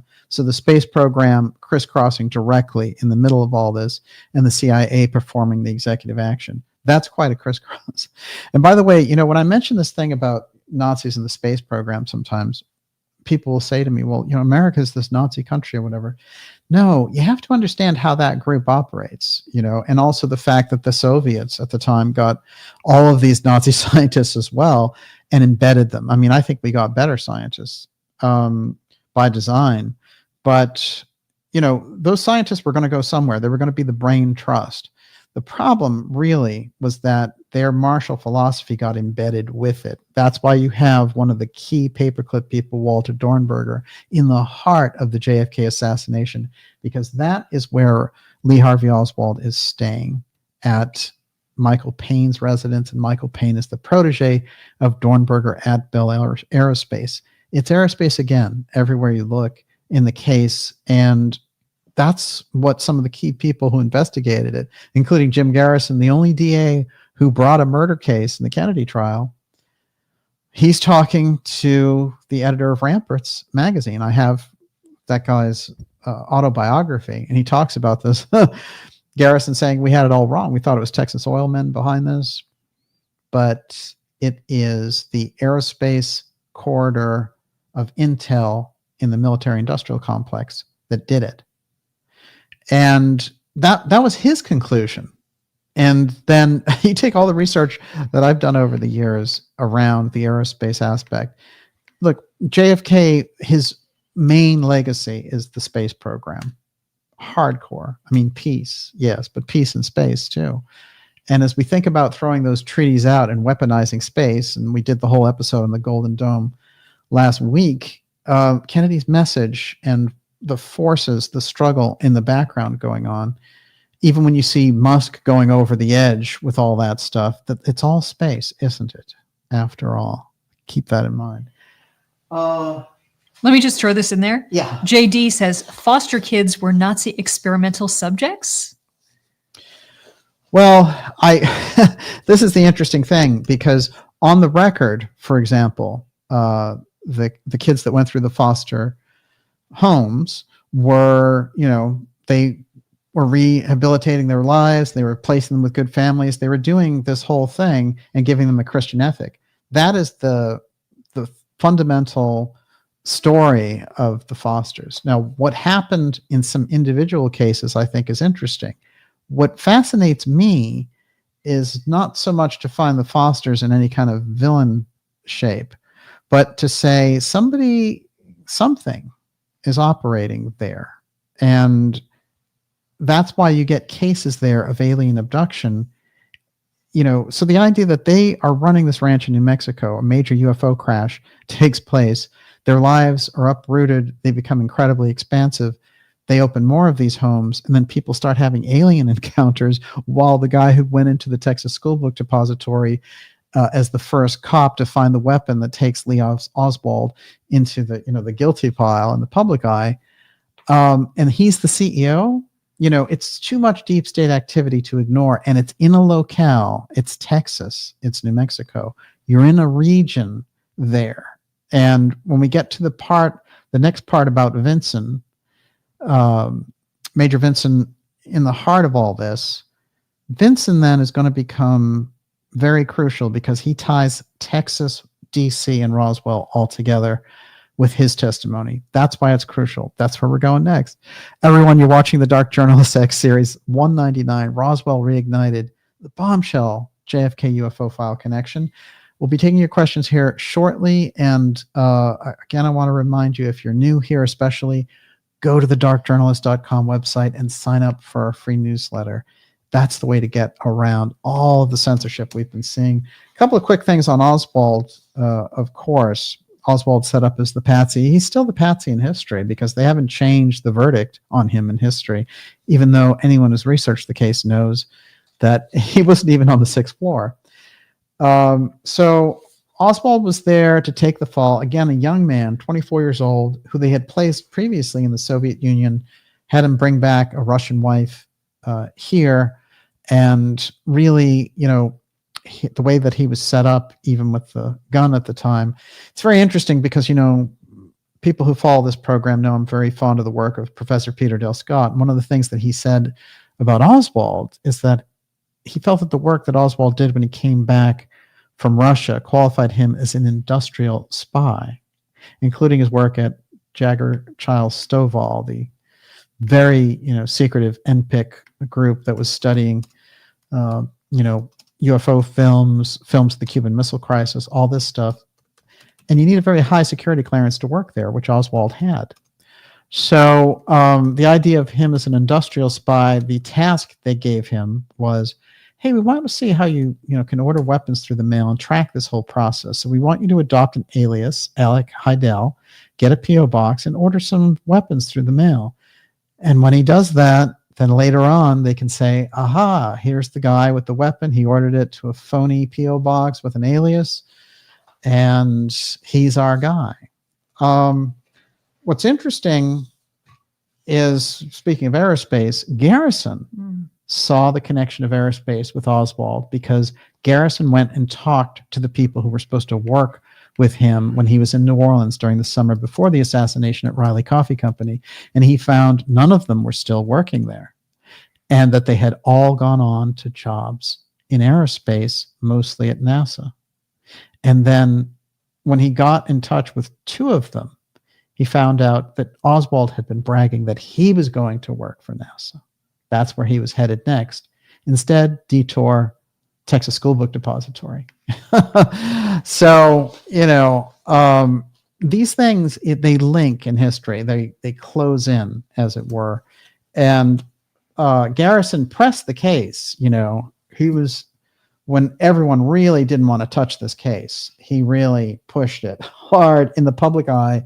And let's face it, how many years ahead of his time was he? 60 years. At least he got the JFK movie made about him. We can say that for Garrison. He got that much public recognition.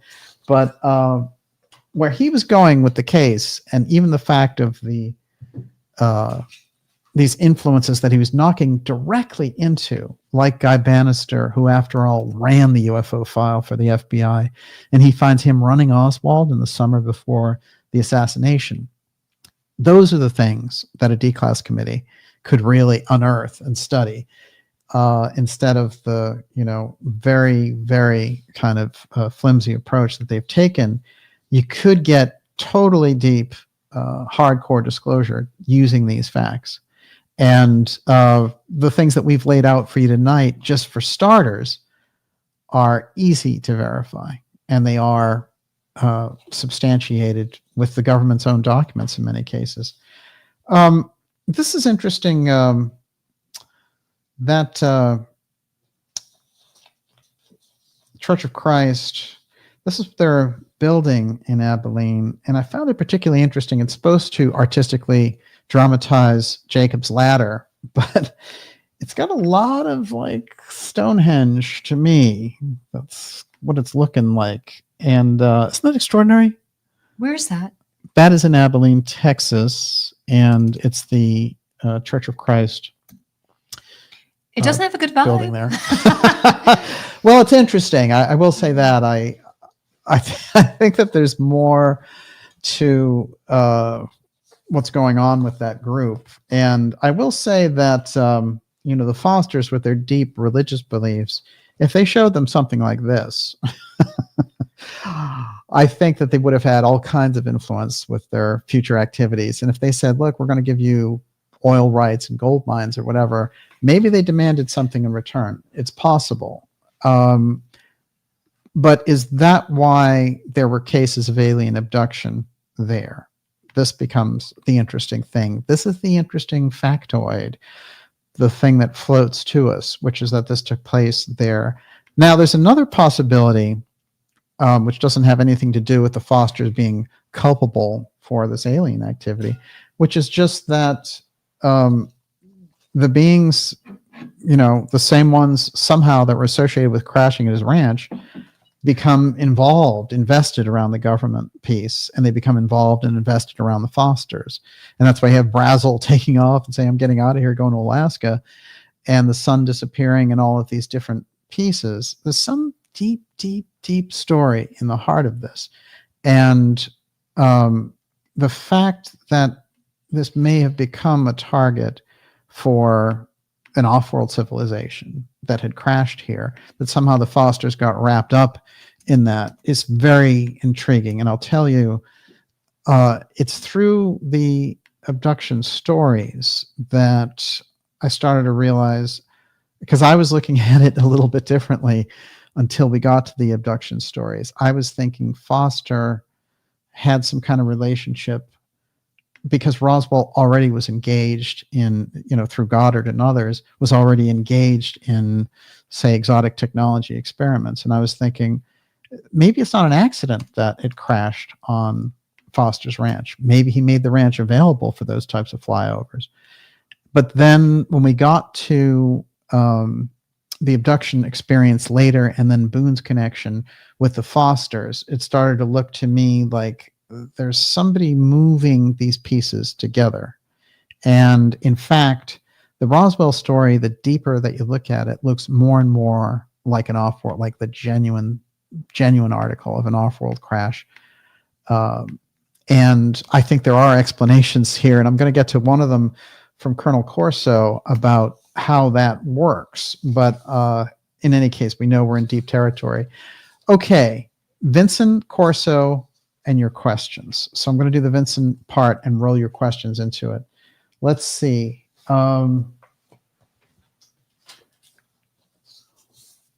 So I guess the key thing that we need to know about Vincent is that he was somebody who had a great background in the Air Force, and somebody who tried to share his very unusual story with JFK assassination research boards throughout the years, like the 1990s, long after he had retired. And they didn't want to deal with it at all because of the powerful implications of what was going on there. So this is Vincent getting his commendation of merit from the Air Force, and an extraordinary background that he has. I'm going to read a couple of the accolades that he has, but this one, again, he's getting more of these accolades for his years of service. And what happens to him is quite fascinating. And he tells the story later in life. And basically it works like this, that he goes to Andrews Air Force Base the day before the assassination. And he is talking there and with a very important military figure, and the whole thing is about whether or not he's getting he's going to be promoted, and there are promotions to be had in the departments he's working in. Now, I think his actual title there was technical sergeant. And so what he says to him is, look, oh, by the way, interestingly enough, he's working at NORAD at this point. And he's in Colorado Springs, and it's before NORAD moves to, Cheyenne Mountain and all the rest. But they're hardcore, and this is during the Kennedy era, of course. It's very interesting to note that after Kennedy is assassinating, NORAD moves. This is also, I think, very significant. Now, what happens in the case of Vincent is fascinating, because he hears this general in the office on the phone saying Kennedy shouldn't be in Dallas. There's so many threats against him and all the rest of it. And he's in D.C. while this is happening. And he's wondering, why are they even letting him there if there are all these threats? And he's overhearing this stuff. So then he has this back and forth, and they say, you know what, go back to Colorado Springs. We're going to get back to you about that promotion. Don't worry about it. You've got all these merits. You're a great guy. Hang in there. And this kind of thing. And he says, well, how do you want me to get back? And they say, well, there are all these over there at the airport, go to this hangar, and there's always transport planes there for our Air Force officers. One of those will take you back. So he goes there, and there aren't any. And he's like, well, this is weird. And then he sees on the runway there a C-54 come in. And he thought it was unusual because it didn't have any of the USA insignias, didn't have anything.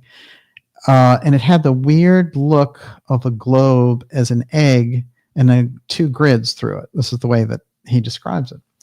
Now, Vincent, in telling the story later, I'm going to actually read a couple of things that he says. But his entire testimony boils down to this, which is he gets on that plane, and the pilot and co-pilot get on there. They don't say anything to him. They're completely silent. And then the plane takes off, and they say, we're headed for Denver. Everything's hunky-dory. And then at 12:29, they say the president has been assassinated.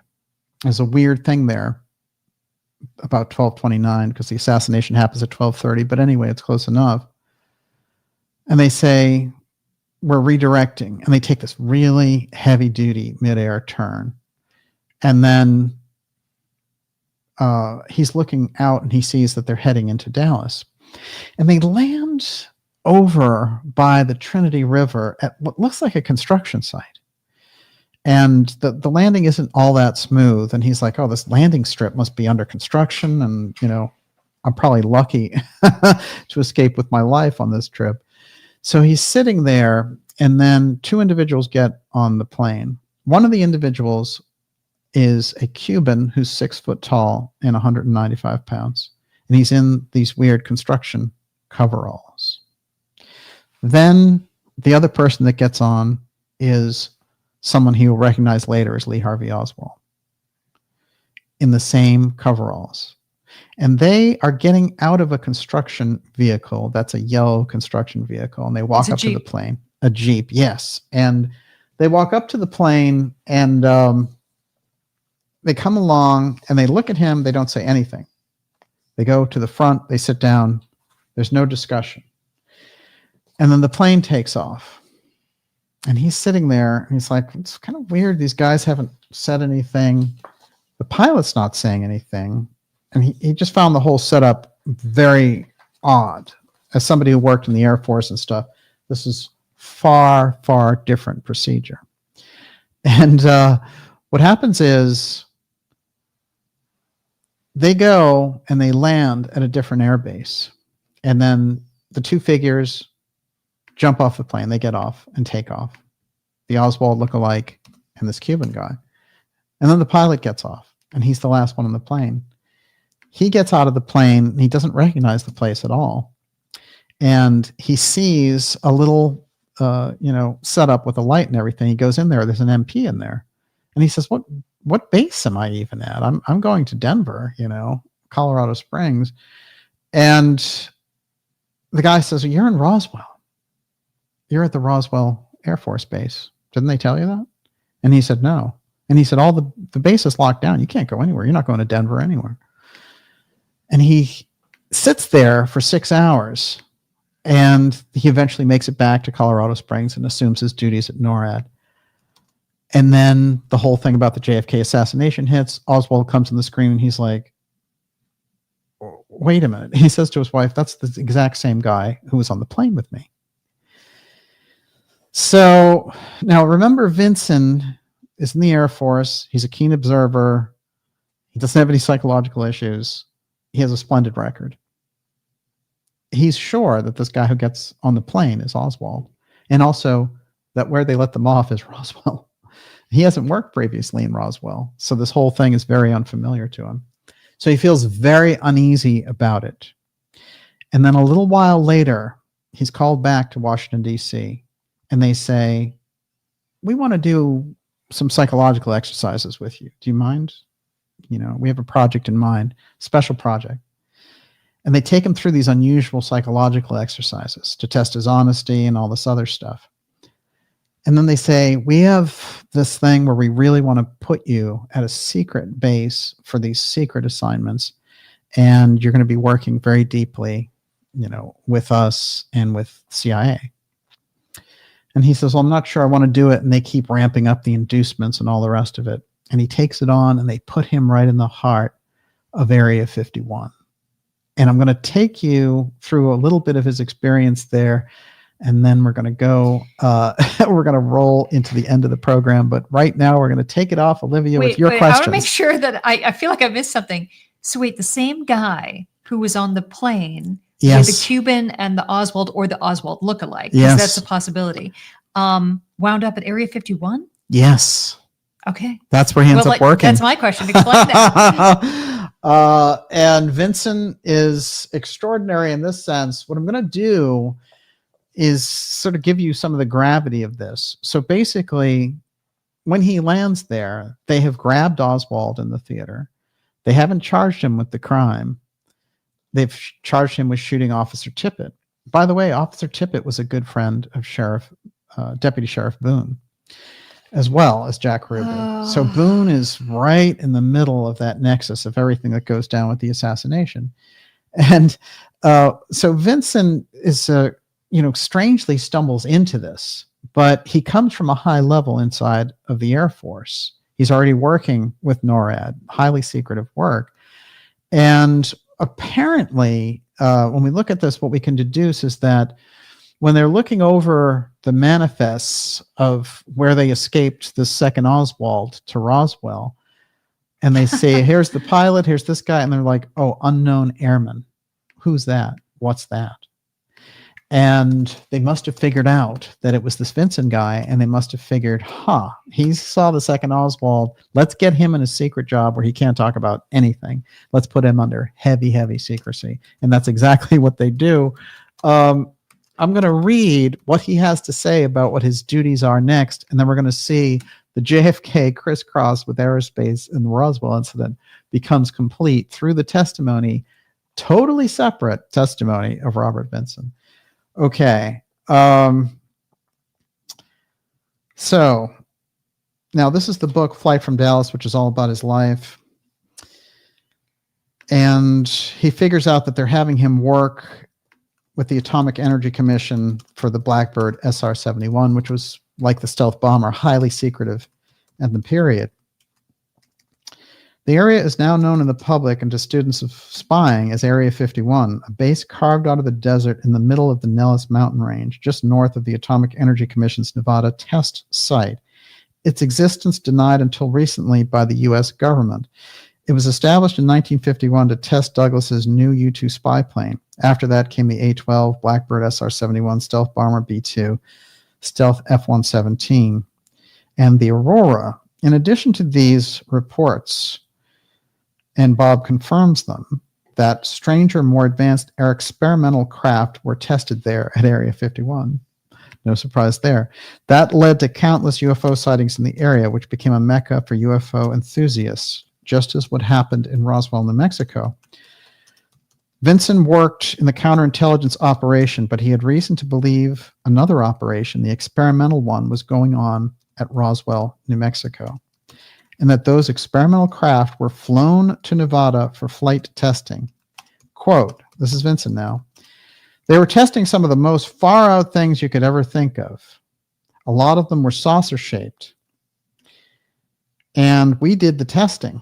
These were programs in their very early stages, and they were pretty well blocked off so that they didn't have to fear others coming in and viewing them." Unquote. The UFO sightings were a standing joke at the base. Whenever there'd be lunch, they'd laugh about the strange stuff and went up the night before. Today, Bob says he believes people who say they saw flying saucers, but he doesn't believe that those saucers come from outer space. Now, there's a whole piece here that what's going on with Vinson is they've maneuvered him into this position at Area 51 through the CIA by reviewing the fact that he saw the second Oswald.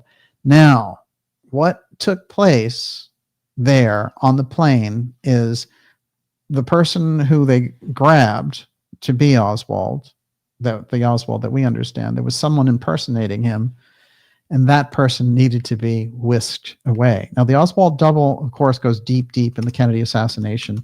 J. Edgar Hoover warned about an Oswald double looking to buy arms in New Orleans while Oswald was in the Soviet Union. So Hoover is aware of Oswald in 1960, 3 years before the assassination.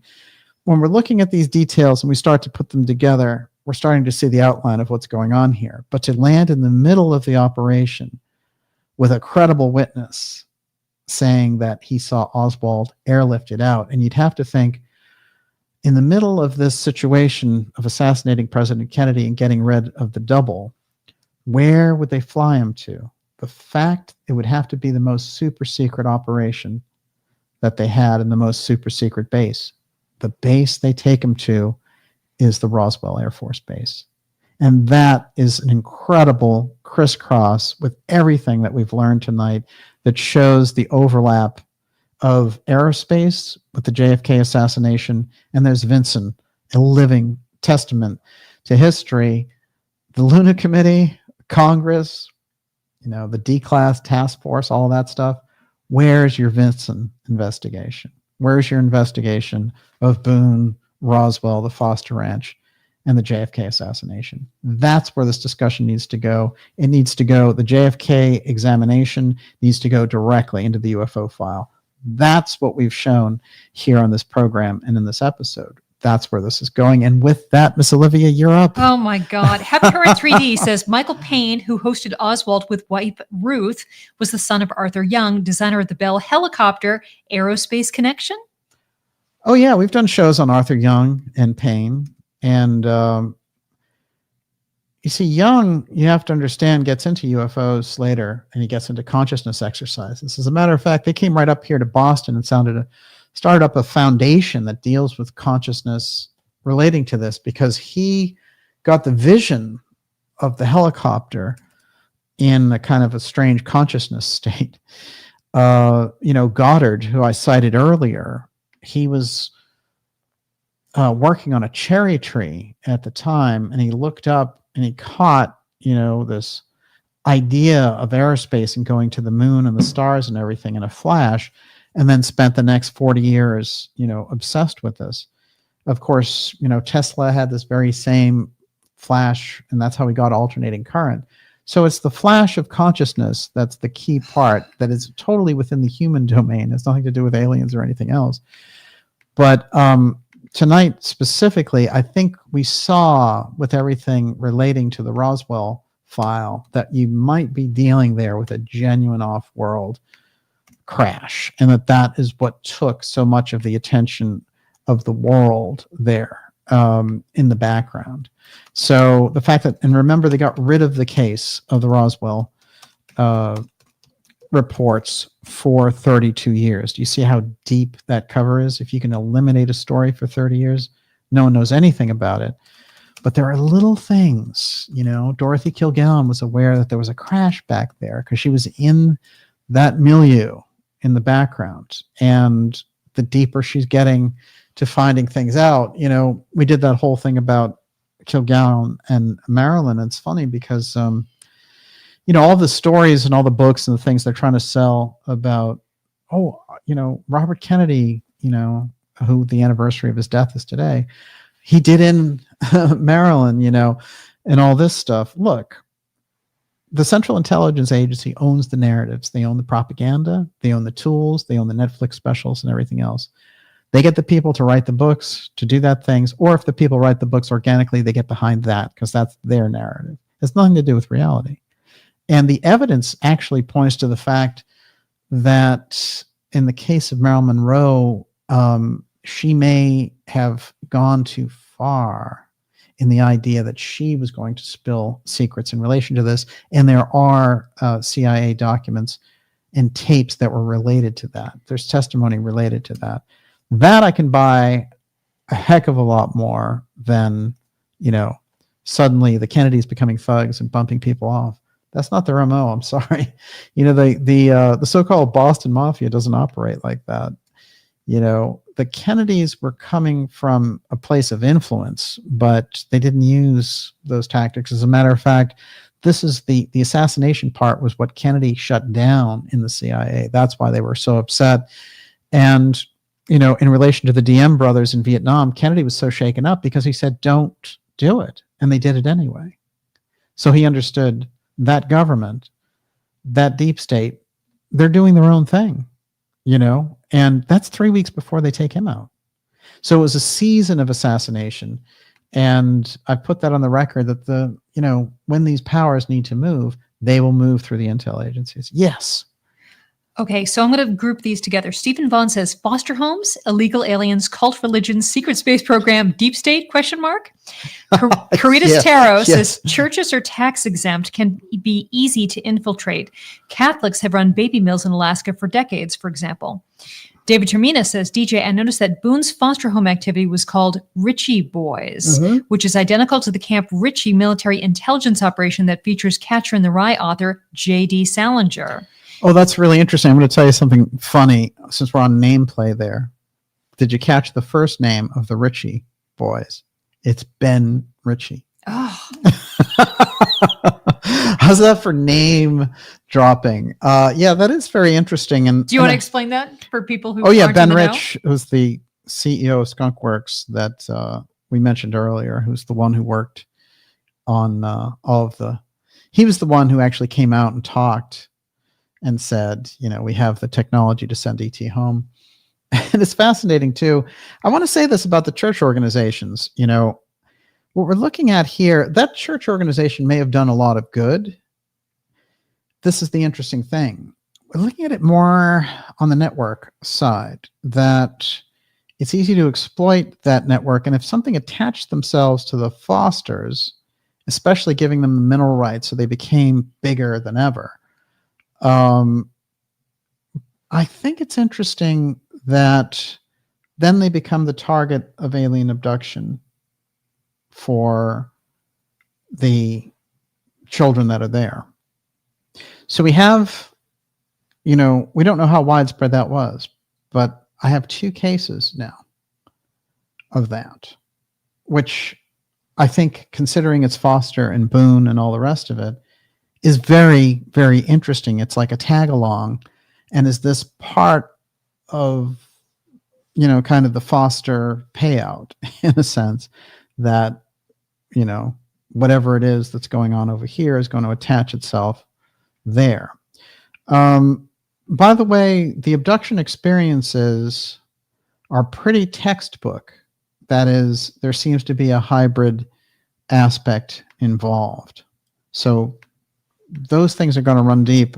When we bring Dorothy out, the story, it's like, hold on to your chair because the story is something else. Yes. Rotten Olivia. Cryptobit says UFOs are a cover for all manner of depravity, fear, and terror. Jonathan McIntosh wanted to bring up the boys from Brazil clone experiments. Oh, yeah. Well, there's a lot of overlap with the idea of experiments and the alien aspect. So what you see from the majority of abduction cases, and you can go through, the work of like Bud Hopkins or John Mack to really see this very well detailed before the field became too contaminated with, some of the things that we're seeing today, the whole Mellon influence. You can see very clearly that people are being sized up for something, that they're looking for some type of DNA signature in these people. And they seem to show up in circumstances where they can get their hands on these people without attracting too much attention, So they're not going to show up at the Super Bowl and do this. They want to show up, in the outback. They want to show up in the Allagash. They want to show up in the White Mountains. Sometimes you do get these hardcore city things, and I think they must be very desperate at that point. But the abduction thing, the fact that it continues on. Here's one thing: if you go into the information of Betty Hill, if you go, everyone assumes that case that she had with Barney and that whole experience is the whole story. But she wrote a book, Common Sense Approach to UFOs, where she talks about the ongoing experiences she had with these beings, who she considered people, that they were people from somewhere else, So she kind of saw them like meeting Christopher Columbus or, this kind of a thing. And she could have been under heavy mind control by the aliens, by the government, whatever it would happen to be.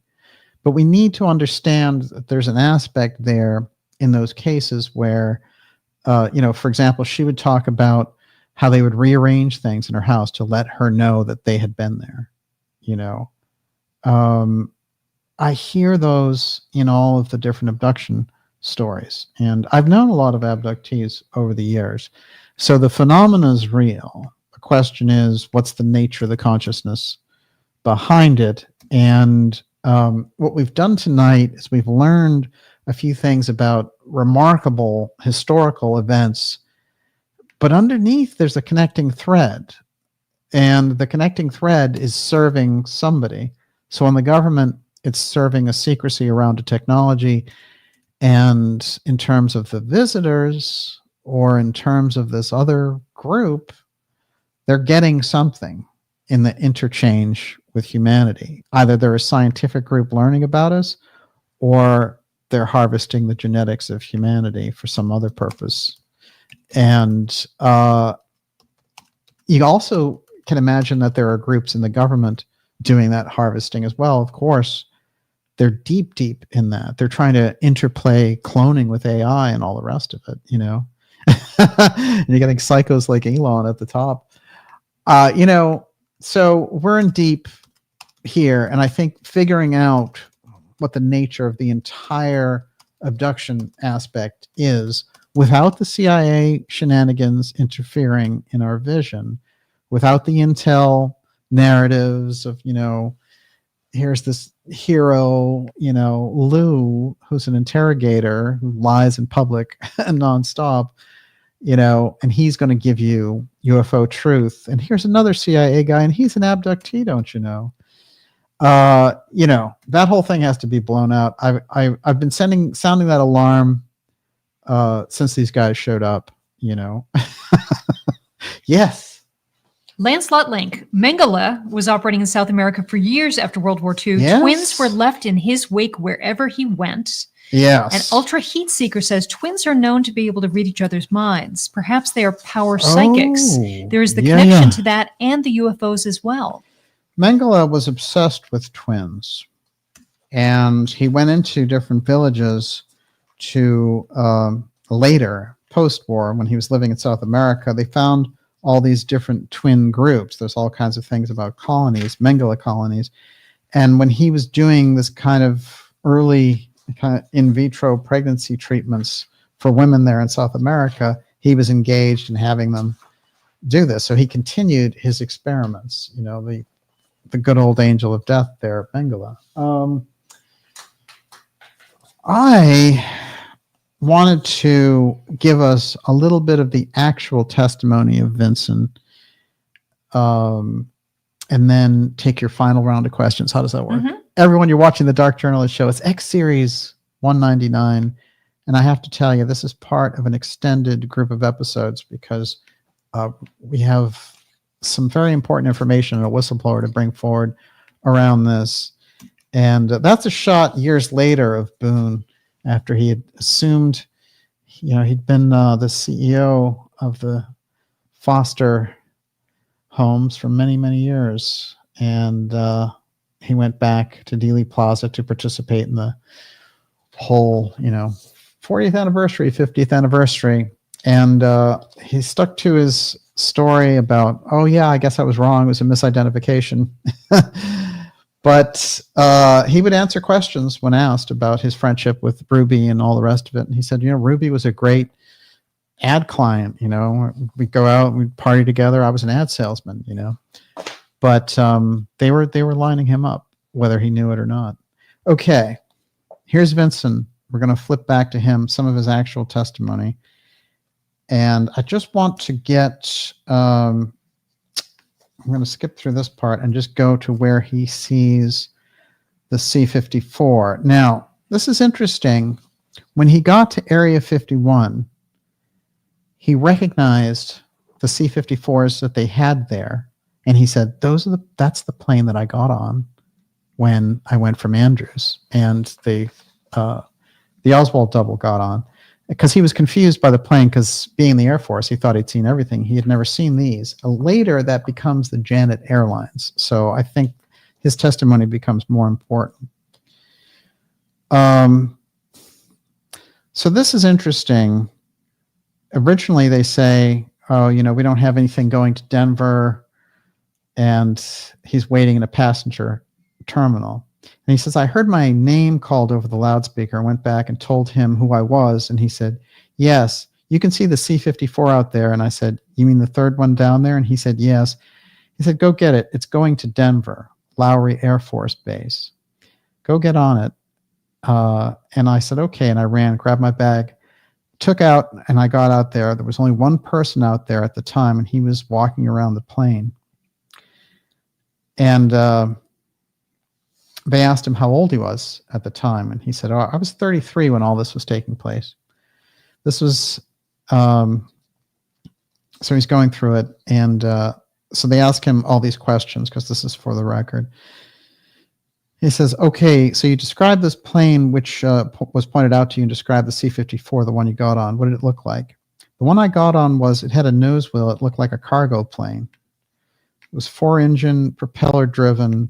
The only markings I saw on it was the tail, and it looked like an Earth, the picture of an egg-shaped Earth, but it just had drawings down through it, like white grid marks separating, the latitude and longitude like that. It was brown, sort of brownish longitude, meaning the insignia of the plane. Yes, the color of the Earth. The Earth looked rusty and with white marks. So I got on and I sat down, located a seat, and I moved up over the wings on account of, they say, that's the safest place. So I got in about the center of it. I sat on the right side looking forward out of the plane. And the guy says, well, was there anyone who greeted you? And he said, oh, no, I didn't see anybody.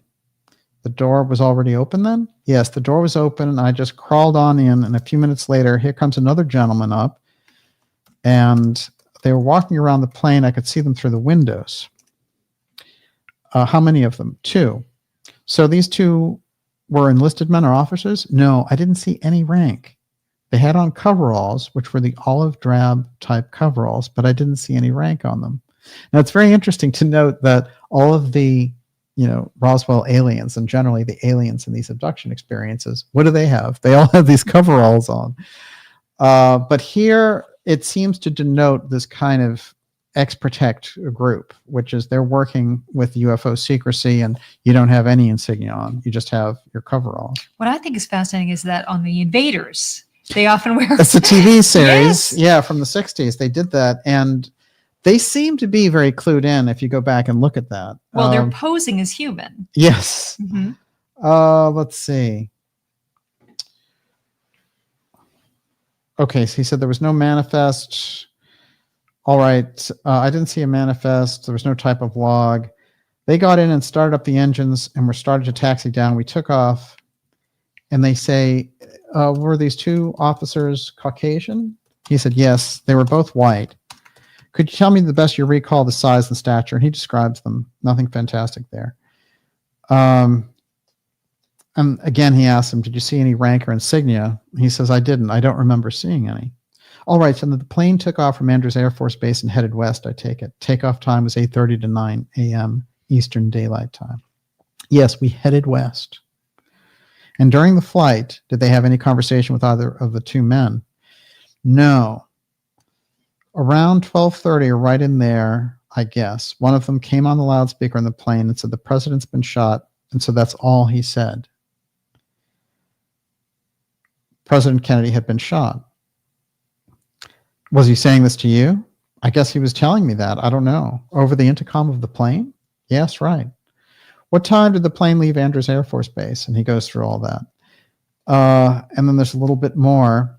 And then he says, all right, when the announcement came over the address system or intercom, whatever it's called, what did the plane do? He turned 180 degrees south, and because he was headed west, he turned south. And then somebody says, pardon me, Mr. Vincent, 180 degrees is a pretty abrupt turn, is it not? Yes, it is. He didn't explain why. Either that's all he said is what came over the loudspeakers, that the president was shot, or he gave the time. Actually, he said the time, 12:29 on the intercom. Okay, and after the plane made a sharp turn south, then what happened? And I just want to read to when the dupe gets on. We proceeded south until we arrived in Dallas, Texas. We started over the city. We made a kind of turn to the right, and then we came to a sort of south-southeast direction. Then all of a sudden, we made a landing on a dirt runway. I don't think there was any strip down there because there was nothing that I could see that would indicate an airstrip. So this was outside the city limits of Dallas. No, this was inside the city limits, right along the Trinity River, which runs through there. We could have an old Highway 45, which was under construction there. And then he puts all these things on a map. So what he's saying matches up very interestingly, because if they were whisking away this Oswald double, let's say the one they pulled out of the back of the theater when they were getting the real Oswald out the front, the Trinity River is a pretty good location in the middle of all this. That's why I find Vincent so fascinating with his descriptions. Now I'm just going to skip to the Roswell piece and we'll take the rest of your questions. How does that work? Sounds good. All right, fantastic. All right, so these guys get on the Oswald double and this Cuban, and the guy says, what were they carrying? And Vincent says they weren't carrying anything. How were they dressed? They were dressed in coveralls. Off-white type coveralls. And he said, the only difference was theirs were more off-white and the pilots were olive drab. Okay, then what happened? They came in, they sat down behind the cockpit up there, and one of them, the tall one, I believe, shut the door and locked it. Went up there and sat down, and we took off. We taxied out a little bit and turned and took off the same way we came in. Okay, so the plane was heading in what direction? Northwest. And then he gives the description of the people, and then the one that looks exactly like Oswald, he recognizes later as Oswald. And then, so just the final thing is the piece where he goes into Roswell and says, where the hell am I? And I got off the aircraft. I went over to a building that had some lights in it. Inside of it was an MP, and I asked him where I was at. And he said, you're at Roswell Air Force Base, New Mexico. And I said, well, I thought I was going to Denver, Colorado. And he said, no, you're at Roswell. What time did the plane land there at Roswell? He said, it must have been dusk around there, PM. All of the men, all four of them, jumped out of the back of the aircraft. And then they didn't tell me if they were going on to Denver or they were going to stay there. And then they asked, did you know what the base was? And that's where he has the whole experience. So then he goes on and he says, I saw the outlines of buildings, but it was getting dark. And he said, okay, you ended up there and you talked to the MP, then what? Well, I asked him where the nearest bus station was, and he said, you can go anywhere. You can't go anywhere right now. And I said, why? He said, the base is on alert and nobody can come in or go out. I thought that was funny because we had just come in. And finally, I sat down and waited. And it wasn't too long before he came over and told me, well, you can go now. It must have been around 9 p.m. This is when you left. Yes, that's when I left Roswell Air Force Base. And he told me where to catch a bus downtown. I went downtown and caught the Greyhound to Colorado Springs. I called my wife on a payphone there. How long had you been living in your home in Colorado Springs? Well, let's say I moved there in 1962. And that's when you went into NORAD. Right. All right. And what did you do while connected with NORAD? I was the administrative supervisor in the electronics division, dealing with radar and all types of equipment in which we handled the codes. What I think is, instead of bumping this guy off once they discovered he was on the plane accidentally, is they realized that he had so much skill and that he could be turned. They could use his skill and he could be an asset in all this. And he kept the secret this whole time. But in the 90s, he went forward to bring it out. And the Kennedy, the different groups that had assembled, like the Assassination Record Review Board, would not deal with Vincent's story because it had this Roswell aspect in it. That's why it's become such a crucial thing. Yes, what do you got? Is it Vincent or Vincent? Yes, it's Vinson. S-O-N. Okay. And I can tell you the name of the book that details his influence, his story, his background is Flight from Dallas, New Evidence of CIA Involvement in the Murder of President Kennedy. The book is from, I think, 1997. And the Vincent story has just hung out there, you know, and the Roswell thing always struck me. And I have 3 or 4 videos of this guy, and it's like, you know, it looks like the cheapest cable access TV stuff from 1998, maybe, where he just sits there and he tells the story, and you realize this is an incredible, mind-blowing story. And Vincent's information only really, you know, I always thought it was fascinating, but it's only through the Boone connection to Roswell that I started to see how important Vincent's testimony was. Yes. Okay. Pete DeSalvo says there was talk of government radar experiments at the time of the crash. Any truth to that? Number 6 responds yes. In fact, the McCarthy hearings exposed the Army experiments with radar at Roswell. And Joseph Tuga says there's an Air Force radar facility near the Hill abduction, just like Roswell. Oh, that's very interesting. There's this idea that because of the type of radar that we were using got tremendously upgraded, that it took some of these craft that were perusing our nuclear sites by surprise, that is off-world craft or somebody else with advanced technology. And what takes place is that, you know, they adjust for it after the fact, but when we first start using it, it throws this crap off. And I've mentioned this before, that very often people find it hard to believe, well, this thing came all the way here from another galaxy and it crashes when it gets here. Well, we have great technology, but when we send stuff to Mars, it crashes, right? So, I mean, accidents is just a law of the universe, is it not? So therefore, anything like that can happen. Yeah, you wouldn't expect it to happen too frequently because they're advanced, but certainly accidents happen even with the most advanced. A couple of quick things here by Colonel Corso, and then we'll take your last couple of questions. Everyone, you're watching the Dark Journalist show. This is X-Series 199, going deep, deep into the Roswell Reignited. Do you feel it reignited? I can feel the whole story reignited, and this is the tip of the iceberg. Going deep into that JFK UFO file. Now, Colonel Corso worked very closely with the Kennedys on the UFO file and also was present through the whole Roswell thing and managed the wreckage. So he's an interesting link between the two as well. Now, he's trying to address what they dealt with when they got the wreckage and all the rest. And he says, Nathan Twining, who's the general that writes the famous memo about UFOs, suggested the crescent-shaped craft looked so uncomfortably like the German Horten wings our flyers had seen at the end of the war. This is the Kenneth Arnold sightings with all the strange kind of crescent-shaped UFOs. That he had to suspect the Germans had bumped into something we didn't know about. And his conversation with Werner von Braun and Willy Ley in the days after the crash confirmed this. They didn't want to be thought of as crazy, but intimated that there was a deeper story about what the Germans had engineered. No, the similarity between the Horton wing and the craft they had pulled out of the Arroyo was no accident.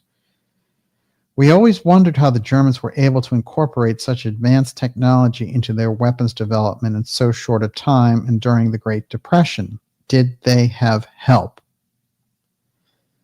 Maybe we were now as lucky as the Germans and broke off a piece of this technology for ourselves to redevelop. You see, this is a little bit interesting, isn't it? People will say, well, it was a Nazi thing. It came over here. And here is Corso saying, maybe the Nazis re-engineered it, and that's why their stuff flying around is so advanced. Now you see we're getting somewhere. And he wanted to say what we used the Roswell redeveloped technology for. Here's a list. Image intensifiers, which ultimately became night vision. Fiber optics, super tenacity fibers, lasers, molecular alignment, metallic alloys, integrated circuits, and micro miniaturization of logic boards. Try that on for size. Mm-hmm. Say it 3 times fast. HARP, High Altitude Research Project. Project Horizon, Moon Base. Portable atomic generators, which were ion propulsion drives. Portable, irradiated food. Third braid guidance systems, the EBE headbands. Extraterrestrial biological entities had these weird headbands, and everybody wondered, what is this stuff? Particle beams. Star Wars anti-missile energy weapons were composed of particle beam weapons. Electromagnetic propulsion systems, depleted uranium projectiles.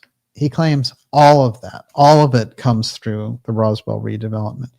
That's how important that crash was to our technology program. That's how Colonel Corso saw it, who managed it. Maybe he's got it right there. Yes. Ray Story, was Roswell a pre-planned microwave attack on a UFO? I've thought about this because of the whole thing about the Melchizedek device. By the way, this is one of the aircraft. That is the C-54 aircraft that our friend got on where he saw the Oswald double. And what's interesting is what he says is, when I got to Area 51, I was surrounded by these craft. They were the same craft, and they had the weird egg logo with the grids through it. So that's obviously the birth of Janet Airlines, and he was flown on Janet Airlines. Can I throw this out Yeah. there? David Termina checked, and the status of Roswell Air Force Base in 1963, it says that the base was shut down in 1962. Well, it's interesting because there's a lot. When I went into that, I was seeing that there are different locations for Roswell and the Air Force bases. Eventually, they did shut it down completely, I think, in 1976 and use it for something else. But no, if you go, obviously where he's landing there in 1963 is, he's at the Roswell base. But that particular, maybe the kind of public Roswell Air Force base is closed. All right. But that's interesting. A quick thing about our friend Bruce, who is the son of Yvonne DiCarlo, and who is featured in my documentary, the UFO File Assassins X-Protect. And his, Bruce Ross Morgan, he has an extraordinary section in there talking about her relationship with Howard Hughes and the UFO graveyard that he wanted to show her. That is Yvonne DiCarlo, when he was romancing her. And that place, which disappeared off of maps, was called Rose's Well. And there's the map he sent me. And some of these maps are really old, but there's the map with Rose's Well there. And it's pretty close to Pahrump, which, if you're familiar with Art Bell and where he was living, that's where he lived in Nevada. And there's a shot there. So there's Pahrump, and there's Rose's Well. this kind of UFO graveyard of sorts that Howard Hughes was using and wanted to show Yvonne DiCarlo. Very interesting because of the naming similarity between Roswell, New Mexico, and Rose's Well, which is a kind of a pseudonym for this. So is there something with Roswell that goes older? And is that why God is there with his, the whole rocket thing and all the rest of it? Final two questions, Miss Olivia. Well, you're up. Since you brought up Howard Hughes, Yes. George Ivankovich says, did Howard Hughes become a germaphobe because of knowing about alien bacteria killing soldiers? Well, that's a very interesting theory. He was certainly aware of UFOs, and he would fly and try to chase them as a pilot. And that's also in the documentary. It's in the X-Protect documentary. So if you want to find it, just go to, the YouTube channel here, and you will find right there, on the X series, Dark Journalist documentaries, there's a whole playlist which has the most recent one, which is Pyramid X. And a couple, if you go down a little bit, you'll find the X-Protect documentary. It has all the testimony of Bruce Ross Morgan and all the different things that Howard Hughes said to Yvonne DiCarlo's cousin about his experiences with UFOs. Yes. Okay, so Robert Ayala says, is the Roswell crash a cover-up of a highly advanced Nazi German space aircraft or an unknown race operating for a long time hidden somehow? And was the Melchizedek device used to crash it? That's what I'm thinking. And you're reading my mind, because the Melchizedek device is the device that John Trump is searching for under instructions from the FBI and Vannevar Bush in the Tesla files. And it seems like the Melchizedek device slips through their fingers because, as I pointed out last week, that, when they're tapping the UFO contactee George Adamski's phone, they hear him talking about this device, the Melchizedek device, and how he watched a demonstration of how it took down a UFO. And then they go there and kind of, roughhouse him to get the truth out of him. They send in 6 FBI agents. And it's funny because Adamski folds and he's like, yeah, it's, the scientific guys in Chicago. I'll give you their name right here. And then secretly the FBI is, ticked off at him because they realize he's given them false name and a false lead. And they're like, okay, instead of going back there and roughing him up, let's just continue to tap his activities. But it does not seem to me like they get their hands back on it. But the possibility that it was used in the Roswell case is highly possible, because if they were looking for it and they did find it in Tesla's papers and they did redevelop it with the help of John Trump, they certainly could have had it ready in 4 years. Tesla dies in 1943. The Roswell incident is 4 years later. So it makes a lot of sense. It does. All right, everyone, you're watching the Dark Journalist Show. It's X Series 199. Fantastic to be here with you. We have more coming up on this. We're going to take your final couple of questions here. And I want to remind you, if you're new, especially, go to darkjournalist.com, sign up for our newsletter. It's free, and it lets you know about the amazing shows we have coming up for you.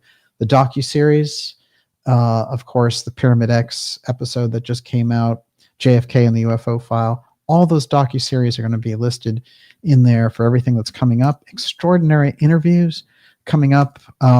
We mentioned Dr. Farrell's coming up, Gigi Young, and all kinds of great things coming up this summer for you. It's all there in the newsletter, live events, documentaries, everything. All you have to do is go to darkjournalist.com and sign up for it. And also it'll be there in your inbox weekly to let you know about the extraordinary things we have coming up for you. And in this environment, that's the best way to go. Yes. David Termina, DJ, if the Roswell base was one of the original nuclear strike capable sites, then it makes sense that it would draw attention, and also explain why it would employ a secret beam weapon capability. Yes. Fuber Fighter says Paul LaViolette posits phase conjugated radar as means of remote propulsion and likely the Melchizedek weapon. I met Paul before he passed away. He was part of the secret space program conference that we did 8 years ago, and the guy, he was such a major intellect. He was on another planet, but his books are very, very interesting. And yes, I definitely I could see it in his research. What do you got? Now, John Mondry says, has anyone tried testing the soil, I guess in Roswell, where the crash was, to see what's causing the dead soil? Well, this is interesting because apparently it's under, this toxic designation. That much we know. I always thought it was under control, and I know it's sold in 2019 to new hands, but I don't think they have any more of a free hand. I think it's all managed by the feds, even the owners that pick it up, and they can't do the designations that I've seen. They can't do any farming or anything on it. There was, a very odd little thing to put on this episode, and I'm going to get it here. Miss Olivia will take your last question while I'm finding it. Well, this one's easy. DA says, why have the Luna people not interviewed Schmidt or Thomas Carey or other ufology researchers? Yeah. Well, especially since they're doing the UFO file side now, and it's funny because they keep canceling those because remember Lou, Grush, and Mellon all got sick on the same day? That's ridiculous. They all live in different states. What are the odds of that? No, so somebody's trying to manipulate that for their own timing purposes. Maybe this movie, Age of Disclosure, they want to do a premiere in Hollywood the same day they're doing the hearing. That's how this stuff's being played. It's a disgrace. But I think the thing that could come out of the Luna hearings with Burchett is if they combined the JFK hearings with the UFO hearings, and then that would be explosive. It would rock the entire foundation of the whole thing. I've sent that information to them. I've done a video addressing them directly, which is my response to the D class. We did that a couple of weeks ago. So all that material's there. It's just sitting there. Look at what we write. It's at their fingertips. The Vinson story is something the ARRB should have handled. If they're a real JFK committee now, they should include it, and it's a UFO story. So what are you going to do? I mean, that's the genuine article, in my opinion. Yes, Miss Olivia. The problem is money, is that there's just such a sickness. People don't do anything unless they make money doing it. And they certainly consider it sacrilegious to do something and lose money because of it, and yes. Truth and profit don't go hand in hand. Wow. Is that really true? Yeah. Well, this is that whole peak metric thing I was talking about. You see, the thing was, the promise of the independent media was it was going to operate on a different level than the corporate media, being so profit driven or, policy driven, influence driven stuff. And what's happening is the independent media is recreating a new version of the mainstream media. And, it's pretending it's independent and all this other stuff. But what it did basically is it moved in on all the independent players, and it came in like the big supermarket chain and, threw out all of the genuine independent stuff and poured millions of dollars into this thing, and I've mentioned this before. I won't say the name, but one of those major podcasters, right? They have 46 different people working for them doing the podcast. I mean, it's not, that's not independent journalism. It is a different type of paid influence journalism. So you're getting more into a kind of an advertorial space. But now you see these people kind of going crazy. They're like, oh, I have to make up something fast in order to drive my ratings up. Well, if you've got 47 people working for you, that's a lot of people you've got to feed. True. And you can also draw a great deal from the genuine independent media, what's left of it, right? So that's why there's so much plagiarism of this show. Extraordinary. I pointed out before, Jesse Michaels, people like that. But they're all funded by Peter Thiel money. So that's not independent journalism. That is corporation moving into the UFO space, So they want to control it, and they have the money and the influence to do that. The only thing that can get them is our awareness on the other side, Like the Ideas Room can take a look at, Peter Thiel's directory, documentary maker, and they can see through it. They can see, that he's ripping off stuff from the X series and others, and that's just a Peter Thiel machine. So let's get real about this stuff. What I don't like, the lack of getting real in this field, is hard because I get so deep into the subjects, and I understand that the subjects are very far out, but I still come from almost like a deep state researcher's point of view, and that stuff's very grounded. And you can't have phony Matthew Brown grimoires, and like, look, he's using an Enochian letter. What does it mean? He's been encouraged by all the wrong people to like go after Elon to get more hits for Corbell's show. I mean, that's a pathetic field. And unfortunately, it wouldn't really grow up if the people in that field, like George Knapp or Dolan or those types of people, acted like almost like elder statesmen with the whole thing, and were like, we won't deal with the frivolous nonsense. Instead, they became part of it, and the CIA was like, we'll make you guys fly on the wall when the big UAP disclosure comes in. So you don't have anybody, you could say that, I always say that we're a lone outpost on this, not to make it like, we're great and everyone else is bad. It's more like, I would love to have more company from those players in examining, cross-examining, and interrogating the counterintelligence people who have invaded the independent media and are trying to control all the narratives. That's a dangerous situation that they've put us in, and that's where we are. And with that, I can say that tonight, again, is a kind of harangue back to that, because, you have the facts now. That's what we're here for. And with that, Miss Olivia, your last question. I don't really have a last question, except I'm going to use this as a comment from Najat. She says, what we know is creepy. I can't even imagine what we don't know is like horrifying. Oh, yeah. Wow, that's a really good... you remember I showed you that thing earlier? It was Liechtenstein?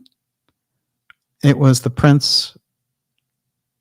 And it is Liechtenstein. Liechtenstein, yes. Mm-hmm. So I can't think of the prince's name, but I wanted to close on this. But I found out that the Prince of Liechtenstein attempted to purchase the Foster Ranch in 1989. Now, this is very interesting because he's going to feature prominently in an upcoming episode, because I have a very interesting experimental aerospace company that's connected directly with him. And I think that's why he wanted the ranch. But what he does when he finds out basically the U.S. government won't let him have it is he has this incredible expensive plaque made for Deborah Proctor, who is the owner of the ranch 10 miles from the Roswell incident, commemorating her and commemorating the incident as changing humanity and all this other stuff. Prince of Liechtenstein, he kind of opened himself up there for deeper examination, and that's where we're going with all this. And of course, the whistleblower Dorothy, she will be part of these episodes. We're still working out how to have her come on without, blowing her corporate cover, and we have a pretty good idea about how to do that now. And her story is remarkable. It should be told, and we gave some of that was mixed in here tonight. And with that, Miss Olivia, I think your super chatters are up. Okay, let me bring them up. Hold on. Okay.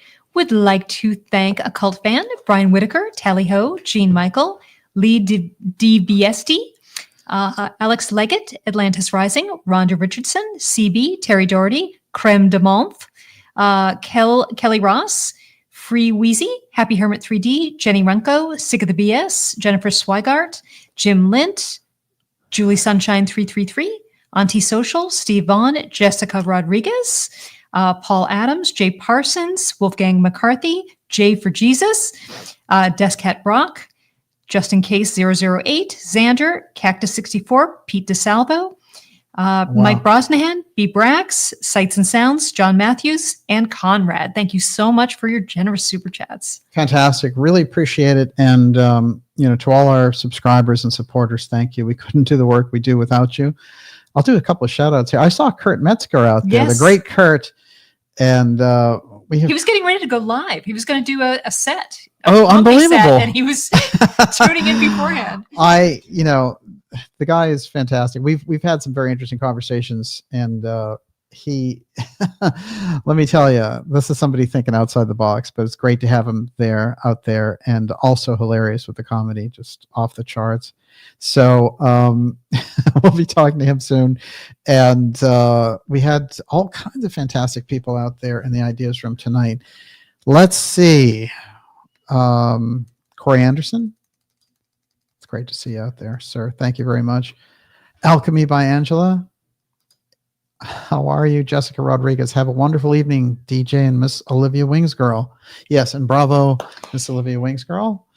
Joseph Tugas, epic show, DJ and Olivia, all the best. Have a great weekend. Yeah, considering that StreamYard and the soundboard almost went south on us, we really came through. Thank God the technology didn't get in the way. My cup runneth over, says Heather Sensone. Thank you for being with us. It's great to have you with us. Have a great weekend, everybody. DA, thank you so much, sir.